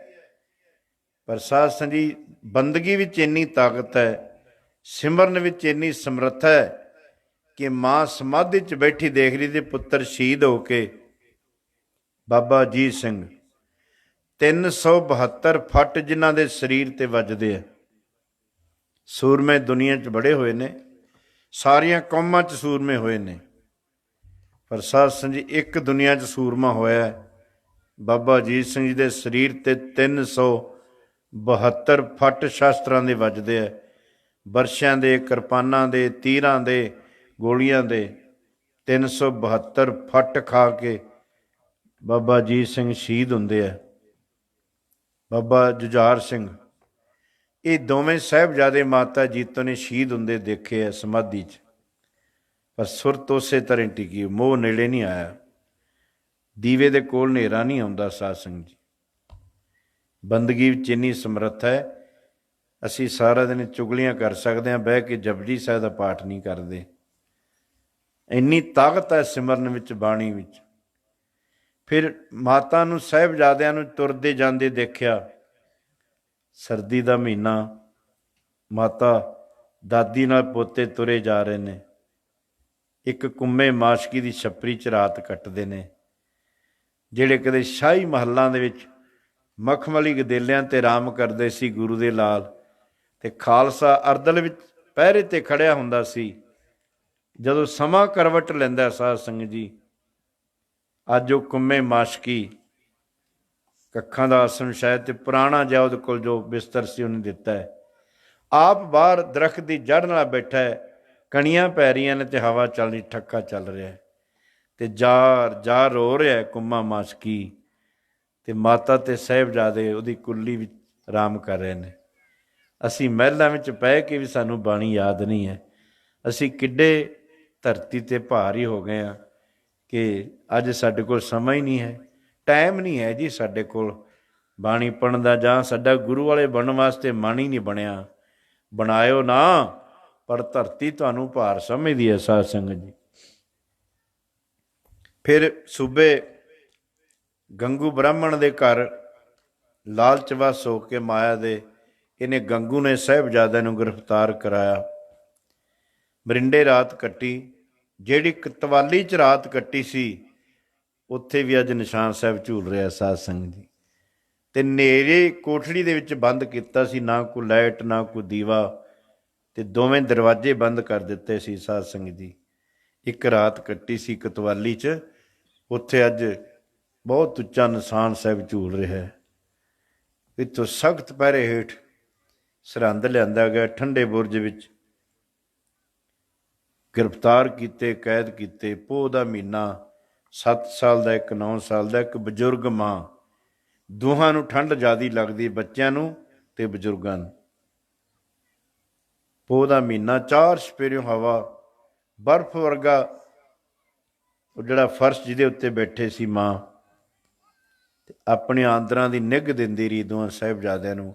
ਕਦੇ ਉਹਨੂੰ ਘੁੱਟ ਕੇ ਨਾਲ ਲਾਉਂਦੀ, ਕਦੇ 5ਵੇਂ ਪਾਤਸ਼ਾਹ ਦੀ ਸ਼ਹਾਦਤ, 6ਵੇਂ ਪਾਤਸ਼ਾਹ ਦੀ ਜੰਗ, 9ਵੇਂ ਪਾਤਸ਼ਾਹ ਦੀ ਸ਼ਹੀਦੀ। ਇਹ ਬਜ਼ੁਰਗਾਂ ਦਾ ਇਤਿਹਾਸ ਬੱਚਿਆਂ ਨੂੰ ਸੁਣਾਇਆ ਕਰੋ ਤੁਸੀਂ ਵੀ ਘਰੇ। ਟੋਪੀਆਂ ਪਾਉਣੀਆਂ ਜਾਂ ਮੂੰਹ ਸਿਰ ਮੁੰਨਣੇ ਨਾ ਸਿਖਾਇਆ ਕਰੋ, ਇਹ ਗੁਲਾਮੀ ਦੀ ਨਿਸ਼ਾਨੀ ਹੈ। ਸਾਨੂੰ ਸੰਤਰ ਰਹਿ ਕੇ ਸਿਰ ਉੱਚਾ ਕਰਕੇ ਜਿਉਣ ਦੀ ਜਾਚ ਦੱਸੀ ਹੈ ਮਹਾਰਾਜ ਨੇ। ਸਵਾਲ ਸਾਧ ਸੰਗਤ ਜੀ, ਬੜੇ ਤਸੀਹੇ ਦੇ ਦੇ ਕੇ ਸ਼ਹੀਦ ਕੀਤਾ, ਇਕੱਲਾ ਨੀਹਾਂ 'ਚ ਹੀ ਨਹੀਂ ਚਿਣਿਆ। 3 ਦਿਨ ਕੁਛ ਨਹੀਂ ਛਕਣ ਵਾਸਤੇ ਦਿੱਤਾ, ਨਾ ਮਾਤਾ ਨੂੰ ਨਾ ਸਾਹਿਬਜ਼ਾਦਿਆਂ ਨੂੰ। ਇੱਕ ਧਰਮੀ ਪੁਰਸ਼ ਭਾਈ ਮੋਤੀ ਮਹਿਰਾ, ਜਿਹੜਾ ਉੱਥੇ ਬੁਰਜ ਦੇ ਕਿਲ੍ਹੇ ਦੇ ਵਿੱਚ ਅਹਿਲਕਾਰ ਸੀ, ਡਿਊਟੀ ਕਰਦਾ ਸੀ। ਜਿਹੜੇ ਹਿੰਦੂ ਜਾਂ ਸਿੱਖ ਫੜੇ ਜਾਂਦੇ ਸੀ ਉਹਨਾਂ ਨੂੰ ਜਲ ਪਾਣੀ ਜੇਲ੍ਹ ਦੇ ਵਿੱਚ ਸਿਖਾਉਂਦਾ ਹੁੰਦਾ ਸੀ। ਉਹਨੂੰ ਸੇਵਾ ਮਿਲ ਗਈ। ਪਹਿਰੇਦਾਰ ਨੇ ਰੋਕ ਲਿਆ, ਮੋਤੀ ਨਹੀਂ ਜਾ ਸਕਦਾ। ਆਪਣੀ ਘਰਵਾਲੀ ਦੇ ਸਾਰੇ ਗਹਿਣੇ ਦੇ ਕੇ ਫਿਰ ਦੁੱਧ ਛਕਾਇਆ ਮਾਤਾ ਤੇ ਸਾਹਿਬਜ਼ਾਦੇ ਨੂੰ। ਸਾਧ ਸੰਗਤ ਜੀ, ਖੂਹ ਦੇ ਵਿੱਚ ਲਮਕਾਇਆ। ਜਲਾਦਾਂ ਨੇ ਪੈਰਾਂ ਤੋਂ ਫੜ ਕੇ ਸਾਹਿਬਜ਼ਾਦਿਆਂ ਨੂੰ। ਜਿੱਥੇ ਡਿਊਟੀ ਹੈ ਨਾ ਫਤਿਹਗੜ੍ਹ ਸਾਹਿਬ ਦੀ, ਇਹਦੇ ਅੱਗੇ ਖੂਹ ਪੂਰ ਦਿੱਤਾ ਸਾਡੇ ਸਿਆਣੇ ਬੰਦਿਆਂ ਨੇ। ਬਹੁਤ ਕੁਛ ਮੇਟਿਆ ਜਾ ਰਿਹਾ, ਪਰ ਸੰਗਤ ਦੇ ਰੌਲਾ ਪਾਉਣ ਤੇ ਉਹਨੂੰ ਖੂਹ ਕੱਢਿਆ ਜਾਏਗਾ। ਫਿਰ ਸਰੀਰ ਤੇ ਕੋਰੜੇ ਮਾਰ ਮਾਰ ਕੇ ਉਹਨਾਂ ਦੇ ਸਰੀਰ ਨੀਲੇ ਕੀਤੇ ਗਏ। ਪਿੱਪਲ ਦੇ ਨਾਲ ਬੰਨ੍ਹ ਕੇ ਉਹਨਾਂ ਦੇ ਸਰੀਰ ਤੇ ਗਲੇਲੇ ਮਾਰੇ ਗਏ। ਮਾਸੂਮ ਸੀ ਲਾਲ ਸਾਧ ਸੰਗਤ ਜੀ, 7 ਸਾਲ ਦਾ ਬੱਚਾ, 9 ਸਾਲ, ਕੋਮਲ ਸਰੀਰ ਤੇ ਗਲੇਲੇ ਮਾਰਦੇ ਨੇ। ਇੱਕ ਅੱਖ 'ਚ ਲੱਗਿਆ ਗਲੇਲਾ ਬਾਬਾ ਫਤਿਹ ਸਿੰਘ ਦੇ, ਅੱਖ 'ਚੋਂ ਖੂਨ ਵਗਦਾ ਹੈ। ਤੇ ਇੱਕ ਅਹਿਲਕਾਰ ਕਹਿੰਦਾ ਬਸ ਕਰੋ, ਹੋਰ ਕੀ ਕਰੋਗੇ ਇਹਨਾਂ ਨਾਲ। ਨਹੀਂ ਮੰਨਣਗੇ। ਫੌਲਾਦ ਕਦੇ ਖੁੰਡਾ ਨਹੀਂ ਹੁੰਦਾ, ਟੁੱਟ ਜਾਂਦਾ ਹੁੰਦਾ। ਕਲਗੀਧਰ ਪਾਤਸ਼ਾਹ ਦੇ ਲਾਲ ਨੇ, ਨਹੀਂ ਮੰਨਣਗੇ। ਹੱਥ ਖੋਲ੍ਹ ਦਿੱਤੇ ਗਏ ਤੇ ਬਾਬਾ ਫਤਿਹ ਸਿੰਘ ਖੱਬੇ ਹੱਥ ਨਾਲ ਅੱਖ ਮਲ ਰਹੇ ਨੇ, ਖੂਨ ਵਗ ਰਿਹਾ। ਤੇ ਫਿਰ ਕਾਜੀ ਕਹਿੰਦਾ ਈਨ ਕਬੂਲ ਹੈ। ਸਿਰ ਹਿਲਾ ਦਿੱਤਾ, ਨਹੀਂ, ਇਹ ਸਿਰ ਕੱਟੇ ਜਾਣਗੇ ਪਰ ਝੁਕਣਗੇ ਨਹੀਂ ਕਿਸੇ ਦੇ ਅੱਗੇ। ਫਿਰ ਸਾਹਿਬਜ਼ਾਦਿਆਂ ਨੂੰ ਨੀਹਾਂ ਚਿਣ ਕੇ ਸ਼ਹੀਦ ਕੀਤਾ ਗਿਆ। ਇਹ ਮਾਤਾ ਜੀਤੋ ਦੇਖ ਰਹੀ ਹੈ ਸਮਾਧੀ 'ਚ ਬਹਿ ਕੇ। ਚਾਰੇ ਲਾਲ ਸ਼ਹੀਦ ਹੁੰਦੇ ਦੇਖ ਲਏ ਮਾਂ ਨੇ, ਪਰ ਸੁਰਤ ਵਿੱਚ ਕੋਈ ਫਰਕ ਨਹੀਂ ਆਇਆ। ਬੰਦਗੀ ਵਿੱਚ ਏਡੀ ਵੱਡੀ ਤਾਕਤ ਹੈ ਕਿ ਘਾਟੇ ਤੇ ਵਾਧੇ ਆਉਣਗੇ ਜੀਵਨ, ਪਰ ਉਹ ਆਨੰਦ ਉਸੇ ਤਰ੍ਹਾਂ ਬਣਿਆ ਰਹੇਗਾ। ਕਲਗੀਧਰ ਪਾਤਸ਼ਾਹ ਜਦੋਂ ਗੜੀ ਚਮਕੌਰ ਛੱਡ ਕੇ ਤੁਰੇ, ਜੋੜਾ ਗੜੀ ਚਮਕੌਰ 'ਚ ਲਾਤਾ। ਹੱਥ ਤੇ ਬਾਜ ਨਹੀਂ, ਤਾਜ ਨਹੀਂ ਹੈ, ਕਲਗੀ ਨਹੀਂ ਸੀਸ ਦੇ ਉੱਤੇ, ਨੀਲਾ ਘੋੜਾ ਨਹੀਂ, ਚਰਨਾਂ 'ਚ ਜੋੜਾ ਨਹੀਂ, ਸ਼ਾਹੀ ਪੋਸ਼ਾਕ ਨਹੀਂ। ਅੱਜ ਝਾੜੀਆਂ ਨਾਲ ਅੜ ਅੜ ਕੇ ਲੀਰਾਂ ਲਮਕ ਰਹੀਆਂ ਨੇ। ਬਾਦਸ਼ਾਹ ਦਰਵੇਸ਼ ਗੁਰੂ ਗੋਬਿੰਦ ਸਿੰਘ, ਹੱਕ ਹੱਕ ਆਦੇਸ਼ ਗੁਰੂ ਗੋਬਿੰਦ ਸਿੰਘ। ਬਾਦਸ਼ਾਹ ਉਹਨਾਂ ਵਰਗਾ ਦੁਨੀਆ 'ਤੇ ਕੋਈ ਨਹੀਂ। ਉਹਨਾਂ ਦੇ ਦਰਬਾਰ 'ਚ ਕੋਈ ਕਵੀ ਕਵਿਤਾ ਪੜ੍ਹ ਦੇਵੇ, 1.25 ਲੱਖ ਮੋਹਰ ਉਹਨੂੰ ਇਨਾਮ ਦੇ ਦਿੰਦੇ ਮਹਾਰਾਜ। 1.25 ਲੱਖ ਸੋਨੇ ਦੀ ਮੋਹਰ ਉਹਨੂੰ ਦੇ ਦਿੰਦੇ ਇਨਾਮ। ਬਾਦਸ਼ਾਹ ਉਹਨਾਂ ਵਰਗਾ ਦੁਨੀਆ 'ਤੇ ਕੋਈ ਨਹੀਂ। ਤੇ ਦਰਵੇਸ਼ ਨੰਗੇ ਚਰਨ, ਪਾਟੇ ਬਸਤਰ, ਨਾ ਕਲਗੀ, ਨਾ ਬਾਜ, ਨਾ ਤਾਜ, ਨਾ ਘੋੜਾ, ਤੁਰੇ ਜਾਂਦੇ ਨੇ ਪੋਹ ਦੀ ਬਰਫ਼ ਵਰਗੀ ਧਰਤੀ, ਨੰਗੇ ਚਰਨ। ਜਿਹੜੇ ਮਖਮਲੀ ਜੋੜੇ ਪਾਇਆ ਕਰਦੇ ਸੀ ਸੱਚੇ ਪਾਤਸ਼ਾਹ, ਜਿੱਥੇ ਚਰਨ ਧਰਦੇ ਸੀ ਸੰਗਤ ਥੱਲੇ ਹੱਥ ਧਰਦੀ ਹੁੰਦੀ ਸੀ। ਗੁਰਮੁਖੋ ਜਿਹੜਾ ਆਪਾਂ ਸੁੱਖ ਭੋਗ ਰਹੇ ਉਹਨਾਂ ਦੇ ਦਿੱਤੇ ਹੋਏ ਨੇ, ਪਰ ਆਪਾਂ ਭੁੱਲੇ ਹੋਏ ਹਾਂ ਉਹਨਾਂ ਨੂੰ। ਜਦ ਮਾਤਾ ਜੀਤੋ ਨੇ ਦੇਖਿਆ ਕਲਗੀਧਰ ਪਾਤਸ਼ਾਹ ਨੂੰ ਤੁਰੇ ਜਾਂਦਿਆਂ, ਸੁਰਤ ਉਤਰ ਗਈ ਉਹਨਾਂ ਦੀ। ਜਿਸ ਪਿਆਰੇ ਸੋ ਨੇਹੋ ਤਿਸ ਅੱਗੇ ਮਰ ਚੱਲੀਏ। ਪ੍ਰੀਤ ਵੀ ਇੰਨੀ ਹੈ, ਕੱਲਾ ਇਹ ਨਹੀਂ ਸੰਜੋਗ ਹੋਇਆ ਉਹਨਾਂ ਦੇ ਨਾਲ। ਸੋ ਸਾਧ ਸੰਗਤ ਜੀ, ਦਿਨ ਚੜ੍ਹਿਆ, ਜਦੋਂ ਕਲਗੀਧਰ ਪਾਤਸ਼ਾਹ ਦਰਬਾਰ 'ਚ ਜਾਂਦੇ ਸੀ ਤੇ ਮਾਤਾ ਜੀਤੋ ਜੀ ਫੁੱਲਾਂ ਦਾ ਹਾਰ ਉਹਨਾਂ ਦੇ ਗਲ 'ਚ ਪਾਇਆ ਕਰਦੇ ਸੀ। ਤੇ ਹੱਥ 'ਚ ਹਾਰ ਫੜਿਆ ਮਾਤਾ ਜੀਤੋ ਜੀ ਦੇ, ਜਦੋਂ ਪਾਉਣ ਲੱਗੇ ਉਹਨਾਂ ਦੇ ਗਲ 'ਚ, ਕਲਗੀਧਰ ਪਾਤਸ਼ਾਹ ਕਹਿੰਦੇ, ਜੀਤੋ ਰਾਣੀ, ਅੱਜ ਤੇਰੇ ਚਿਹਰੇ 'ਤੇ ਉਦਾਸੀ ਹੈ, ਤੁਹਾਡੀ ਤਾਂ ਅਵਸਥਾ ਹੈ, ਹਰਖ ਅਨੰਤ ਸੋਗ ਨਹੀਂ ਬੀਆ, ਸੋ ਘਰ ਗੁਰੂ ਨਾਨਕ ਕੋ ਦੀਆ। ਉੱਥੇ ਤਾਂ ਸੋਗ ਹੈ ਹੀ ਨਹੀਂ ਜਿੱਥੇ ਤੁਹਾਡੀ ਅਵਸਥਾ ਹੈ। ਕੀ ਗੱਲ ਅੱਜ ਉਦਾਸੀ ਹੈ ਤੁਹਾਡੇ ਚਿਹਰੇ 'ਤੇ? ਸੱਚੇ ਪਾਤਸ਼ਾਹ, ਇਹ ਮੇਰਾ ਖਿਆਲ ਹੈ ਜਾਂ ਸੁਪਨਾ ਹੈ? ਅੱਜ ਮੈਂ ਸਮਾਧੀ 'ਚ ਬੈਠਿਆਂ ਦੇਖਿਆ, ਆਨੰਦਪੁਰੀ ਨੂੰ ਘੇਰਾ ਪੈਣਾ, ਆਨੰਦਪੁਰੀ ਛੱਡਣੀ, ਪਰਿਵਾਰ ਵਿਛੜ ਜਾਣਾ, ਗੁਰੂ ਕੇ ਵੱਡੇ ਸਾਹਿਬਜ਼ਾਦੇ ਜੰਗ ਸ਼ਹੀਦ ਹੋ ਜਾਣੇ, ਛੋਟਿਆਂ ਨੂੰ ਨੀਹਾਂ ਚਿਣ ਕੇ ਸ਼ਹੀਦ, ਇਹ ਸਾਰਾ ਕੁਛ ਮੈਂ ਦੇਖਿਆ ਸਮਾਧੀ 'ਚ। ਸੱਚੇ ਪਾਤਸ਼ਾਹ, ਪਰ ਸਭ ਕੁਛ ਬਰਦਾਸ਼ਤ ਹੋ ਜਾਏਗਾ, ਆਨੰਦਪੁਰੀ ਛੱਡਣੀ ਬਰਦਾਸ਼ਤ ਹੋ ਜਾਏਗੀ, ਪਰਿਵਾਰ ਵਿਛੜਨਾ ਬਰਦਾਸ਼ਤ ਹੋ ਜਾਏਗਾ, ਪਰ ਜਿਹੜੀ ਹਾਲਤ ਅਸੀਂ ਤੁਹਾਡੀ ਦੇਖੀਏ, ਨੰਗੇ ਚਰਨ, ਕੰਡੇ ਵੱਜ ਵੱਜ ਕੇ ਜ਼ਖਮ ਹੋਏ ਚਰਨਾਂ ਵਿੱਚ, ਜਾਮਾ ਲੀਰੋ ਲੀਰ ਸੀ, ਇਹ ਅਸੀਂ ਹਾਲਤ ਆਪ ਜੀ ਦੇਖ ਨਹੀਂ ਸਕਦੇ। ਮਹਾਰਾਜ ਕਹਿੰਦੇ ਇਸੇ ਤਰ੍ਹਾਂ ਹੀ ਹੋਣਾ ਹੈ, ਸਭ ਕੁਛ ਹੋਏਗਾ। ਤੇ ਜੇ ਨਹੀਂ ਬਰਦਾਸ਼ਤ ਕਰ ਸਕਦੇ, ਫਿਰ ਆਪ ਸੱਚਖੰਡ ਚਲੇ ਜਾਓ, ਆਗਿਆ ਦੇ ਦਿਓ ਮਹਾਰਾਜ। ਤੁਸੀਂ ਆਗਿਆ ਦੇ ਮੁਹਤਾਜ ਨਹੀਂ, ਤੁਹਾਡੀ ਉਹ ਅਵਸਥਾ ਹੈ, ਗੁਰਮੁਖ ਆਵੈ ਜਾਏ ਨਿਸੰਗ। ਤੁਸੀਂ ਆਪਣੀ ਮੌਜ ਨਾਲ, ਇਹ ਜੰਮਣ ਤੇ ਮਰਨ ਦਾ ਕਾਨੂੰਨ ਦੁਨੀਆ ਉੱਤੇ ਲਾਗੂ ਹੈ, ਰੱਬ ਦੇ ਪਿਆਰਿਆਂ ਉੱਤੇ ਲਾਗੂ ਨਹੀਂ ਹੈ। ਸਾਧ ਸੰਗਤ ਜੀ, 2 ਸਾਲ ਦੇ ਸੀ ਬਾਬਾ ਫਤਿਹ ਸਿੰਘ ਜਿੱਦਣ ਕਲਗੀਧਰ ਪਾਤਸ਼ਾਹ ਬਚਨ ਹੋਏ। ਬਾਬਾ ਫਤਿਹ ਸਿੰਘ 2 ਸਾਲ ਦੇ ਸੀ। ਕੁੱਛੜ ਚੁੱਕੇ ਹੋਏ ਨੇ ਬਾਬਾ ਫਤਿਹ ਸਿੰਘ ਮਾਤਾ ਜੀਤੋ ਜੀ ਨੇ। ਮਾਤਾ ਗੁਜਰ ਕੌਰ ਦੀ, ਮਾਤਾ ਗੁਜਰੀ ਜੀ ਦੀ ਝੋਲੀ 'ਚ ਲਿਆ ਕੇ ਪਾਤੇ ਬਾਬਾ ਫਤਿਹ ਸਿੰਘ। ਚਰਨਾਂ 'ਤੇ ਮੱਥਾ ਟੇਕ ਕੇ ਆਖਿਆ, ਮਾਂ, ਮੈਂ ਤੇਰੀ ਸੇਵਾ ਕਰਨੀ ਸੀ, ਪਰ ਮੈਂ ਤੈਨੂੰ ਸੇਵਾ ਸੌਂਪਣ ਆਈ ਹਾਂ। ਅੱਜ ਤੋਂ ਬਾਬਾ ਫਤਿਹ ਸਿੰਘ ਜੀ ਦੀ ਸੰਭਾਲ ਤੁਸੀਂ ਕਰਨੀ ਹੈ। ਸਾਨੂੰ ਕਲਗੀਧਰ ਪਾਤਸ਼ਾਹ ਵੱਲੋਂ ਆਗਿਆ ਮਿਲ ਗਈ, ਹੁਕਮ ਹੋ ਗਿਆ, ਸਾਡੇ ਸੱਚਖੰਡ ਜਾਣ ਦੇ ਤਿਆਰੇ ਨੇ। ਤੇ ਮਾਤਾ ਗੁਜਰ ਕੌਰ ਕਹਿਣ ਲੱਗੀ, ਜੀਤੋ ਰਾਣੀਏ, ਪੁੱਤਰ ਤਾਂ ਮਾਂ ਦੀ ਗੋਦ ਵਿੱਚ ਹੀ ਖੇਡਦੇ ਸੋਹਣੇ ਲੱਗਦੇ ਨੇ। ਕਿਸੇ ਦਾਦੀ ਨੂੰ ਮਾਂ ਮਿੱਟਰ ਪੋਤਰਾ ਨਾ ਪਾਲਣਾ ਪਵੇ। ਜਿਹੜੀ ਮਾਂ ਦਾਦੀ ਨੇ ਪਾਲਿਆ ਹੋਵੇਗਾ ਪੋਤਰਾ, ਉਸ ਦਾਦੀ ਨੂੰ ਪਤਾ ਹੋਵੇਗਾ ਵੀ ਉਸ ਦੁੱਖ ਦਾ। ਪਰ ਅਸੀਂ ਤੈਨੂੰ ਕਹਿ ਨਹੀਂ ਸਕਦੇ, ਤੈਨੂੰ ਹੁਕਮ ਹੋ ਗਿਆ। ਜਾ ਕੇ ਕੁਸਾ ਦਾ ਆਸਣ ਵਿਛਾਇਆ, ਕੱਖਾਂ ਦਾ, ਸੁੱਕੇ ਕੱਖਾਂ ਦਾ, ਉੱਤੇ ਚਾਦਰ ਲਈ।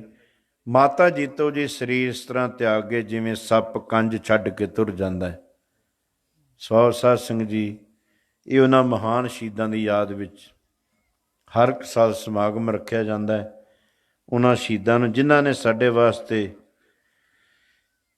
ਇਨ ਪੁੱਤਰਨ ਕੇ ਸੀਸ ਪਰਿਵਾਰ ਦੀਏ ਸੁਤਚਾਰ, ਚਾਰ ਮੂਏ ਤੋਂ ਕਿਆ ਹੁਆ ਜੀਵਤ ਲਾਖ ਹਜ਼ਾਰ। ਸਭ ਕੁਛ ਵਾਰਿਆ। ਸਾਡਾ ਫਰਜ਼ ਬਣਦਾ ਹੈ ਜਿੱਥੇ ਉਹਨਾਂ ਦੀਆਂ ਯਾਦਾਂ ਮਨਾਈਏ, ਪਰ ਦੁੱਖ ਨਾਲ ਕਹਿਣਾ ਪੈਂਦਾ, ਹਰ ਕੱਡੇ 'ਤੇ ਲੰਗਰ ਲੱਗਣਾ ਹੈ, ਪਕੌੜੇ ਮਠਿਆਈਆਂ ਵਰਤਣੀਆਂ। ਪਰ ਜਿਹੜੀ ਗੱਲ ਦੱਸਣੀ ਸੀ ਲੋਕਾਂ ਨੂੰ, ਉਹ ਨਹੀਂ ਦੱਸੀ। ਸਿਰਫ ਲੋਕਾਂ ਨੂੰ ਅਸੀਂ ਲੰਗਰ ਹੀ ਛਕਾ ਦਿੱਤਾ। ਦੱਸਣਾ ਤਾਂ ਇਹ ਸੀ, ਅਸੀਂ ਉਸ ਕੌਮ ਦੇ ਬੰਦੇ ਹਾਂ ਜਿਹੜੀ ਕੌਮ ਦੇ 7 ਸਾਲ ਤੇ 9 ਸਾਲ ਦੇ ਬੱਚੇ ਨੀਹਾਂ 'ਚ ਚਿਣੇ ਜਾਂਦੇ ਆ, ਪਰ ਸਿੱਖੀ ਨਹੀਂ ਛੱਡਦੇ। ਪਰ ਅਫਸੋਸ ਆ, ਜਿਹੜੇ ਰੁਮਾਲ ਬੰਨ੍ਹ ਕੇ ਸਿਰ 'ਤੇ, ਮੂੰਹ ਸਿਰ ਬਣਾ ਕੇ ਉੱਥੇ ਲੰਗਰ ਸੜਕਾਂ 'ਤੇ ਲਾਈ ਫਿਰਦੇ ਹੁੰਦੇ ਆ। ਉਲਟੀ ਗੱਲ ਹੋ ਰਹੀ ਹੈ। ਜਿਹੜੀ ਗੱਲ ਦੱਸਣੀ ਸੀ ਉਹ ਨਹੀਂ ਦੱਸੀ, ਵੀ ਅਸੀਂ ਉਸ ਕੌਮ ਦੇ ਬੰਦੇ ਹਾਂ ਜਿਹੜੀ ਕੌਮ ਦੇ ਛੋਟੇ ਛੋਟੇ ਲਾਲ ਨੀਹਾਂ 'ਚ ਚਿਣੀ ਜਾਂਦੇ ਆ, ਪਰ ਸਿੱਖੀ ਨਹੀਂ ਛੱਡਦੇ। ਲੰਗਰ ਜੀ ਸਦਕੇ ਲਾਉਣੇ ਚਾਹੀਦੇ ਨੇ, ਅਤੇ ਇਦੋਂ ਵੀ ਵੱਧ ਲੱਗਣ, ਪਰ ਇਹ ਗੱਲ ਜ਼ਰੂਰ ਦੱਸੋ ਕਾਹਦੇ ਵਾਸਤੇ ਲੰਗਰ ਲਾਏ ਗਏ ਆ, ਇਹਦਾ ਭਾਵ ਕੀ ਹੈ, ਸਿੱਖਣਾ ਕੀ ਹੈ ਇਸ ਗੱਲ ਤੋਂ। ਪਹਿਲਾਂ ਉਹਨਾਂ ਅਸੂਲਾਂ ਨੂੰ ਧਾਰਨ ਕਰੀਏ, ਜਿਨ ਕੇ ਦਿਨ ਮਨਾਤੇ ਹੋ ਉਨਕੀ ਬਾਤ ਵੀ ਮਾਨੋ। ਇਹ ਵੀ ਮੰਨਣੀ ਚਾਹੀਦੀ ਹੈ ਸਾਧ ਸੰਗਤ ਜੀ। ਇੰਨੀਆਂ ਕੁ ਬੇਨਤੀਆਂ ਪ੍ਰਵਾਨ। ਹੋਈਆਂ ਭੁੱਲਾਂ ਦੀ ਖਿਮਾ। ਸੋ ਧੰਨਵਾਦ ਗੁਰੂ ਕੀ ਸੰਗਤ ਦਾ, ਇਸ ਪਰਿਵਾਰ ਨੇ ਜਿਹਨੇ ਉਦਮ ਕੀਤਾ। ਹਰ ਇੱਕ ਸਾਲ ਸੰਗਤਾਂ ਲਾਹੇ ਲੈਂਦੀਆਂ ਅਤੇ ਗੁਰੂ ਗ੍ਰੰਥ ਸਾਹਿਬ ਮਹਾਰਾਜ ਦਾ ਕੋਟਾਨ ਕੋਟ ਧੰਨਵਾਦ, ਜਿਨ੍ਹਾਂ ਦੀ ਛਤਰ ਛਾਇਆ ਹੇਠ ਆਪਾਂ ਇਹ ਘੜੀਆਂ ਦਾ ਆਨੰਦ ਮਾਣਿਆ ਹੈ। ਜੀਵ ਦਾ ਸੁਭਾਅ ਭੁੱਲਣਹਾਰ ਹੈ, ਗੁਰੂ ਕੀ ਸੰਗਤ ਬਖਸ਼ਣਹਾਰ ਹੈ। ਭਾਈ ਹੋਈਆਂ ਭੁੱਲਾਂ ਦੀ ਖਿਮਾ। ਆਨੰਦ ਸਾਹਿਬ ਦੇ ਪਾਠ ਵਿੱਚ ਹਾਜ਼ਰੀ ਲਾਓ ਜੀ, ਫੇਰ ਅਰਦਾਸ ਵੀ ਜੁੜਾਂਗੇ। ਰਾਮ ਕਲੀ ਮਹੱਲਾ ਤੀਜਾ। ਆਨੰਦ ਏਕ ਓੰਕਾਰ ਸਤਿਗੁਰ ਪ੍ਰਸਾਦ। ਆਨੰਦ ਪਿਆ ਮੇਰੀ ਮਾਏ, ਸਤਿਗੁਰੂ ਮੈਂ ਪਾਇਆ।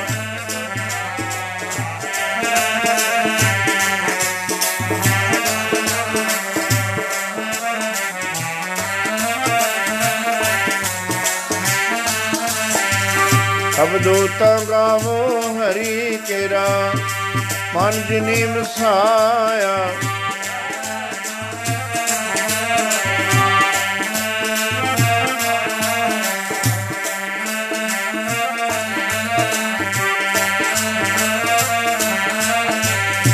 ਹਰ ਨਾਲ ਰਹੋ ਤੂੰ ਮਨ ਮੇਰੇ, ਦੁਖ ਸਭ ਵਿਸਾਰਨਾ।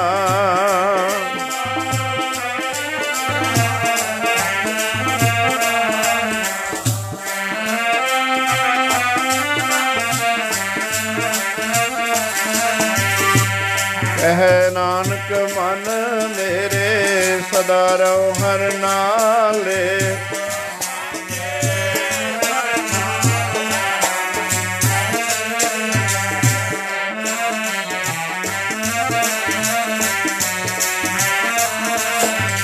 ਸਦਾ ਸਿਫਤ ਸਲਾਹ ਤੇਰੀ, ਨਾ ਮਨ ਵਸਾਵੇ।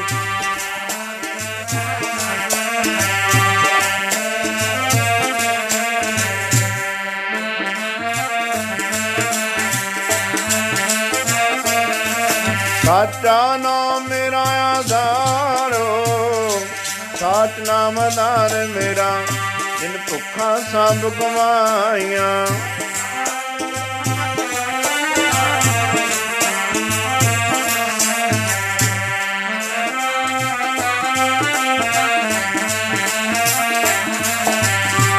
ਕਹਿ ਨਾਨਕ ਸੁਣੋ ਸੰਤੋ, ਸਭ ਧਰੋ ਪਿਆਰੋ।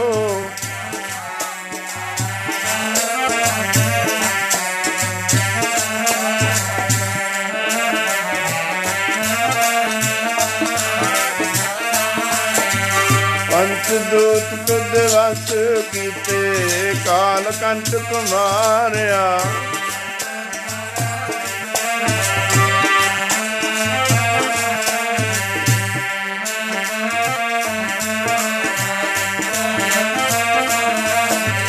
ਆਨੰਦ ਸੁਣੋ ਵੱਡ ਭਾਗੀ ਹੋ, ਸਗਲ ਮਨੋਰਥ ਪੂਰੇ।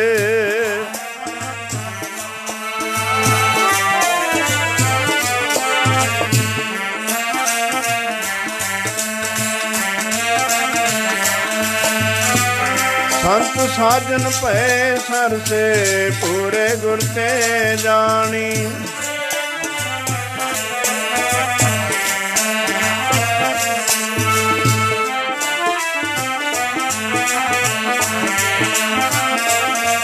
ਰੂਪ ਪਾਵਨ ਗੁਰੂ ਪਾਣੀ ਪਿਤਾ, ਮਾਤਾ ਧਰਤ ਮਹਤ।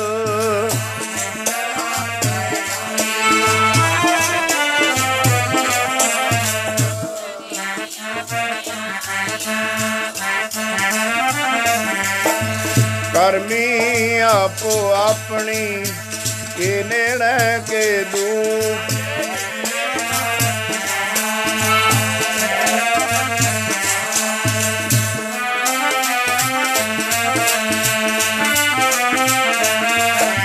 ਵਾਹਿਗੁਰੂ ਜੀ ਕਾ ਖਾਲਸਾ, ਵਾਹਿਗੁਰੂ ਜੀ ਕੀ ਫਤਿਹ।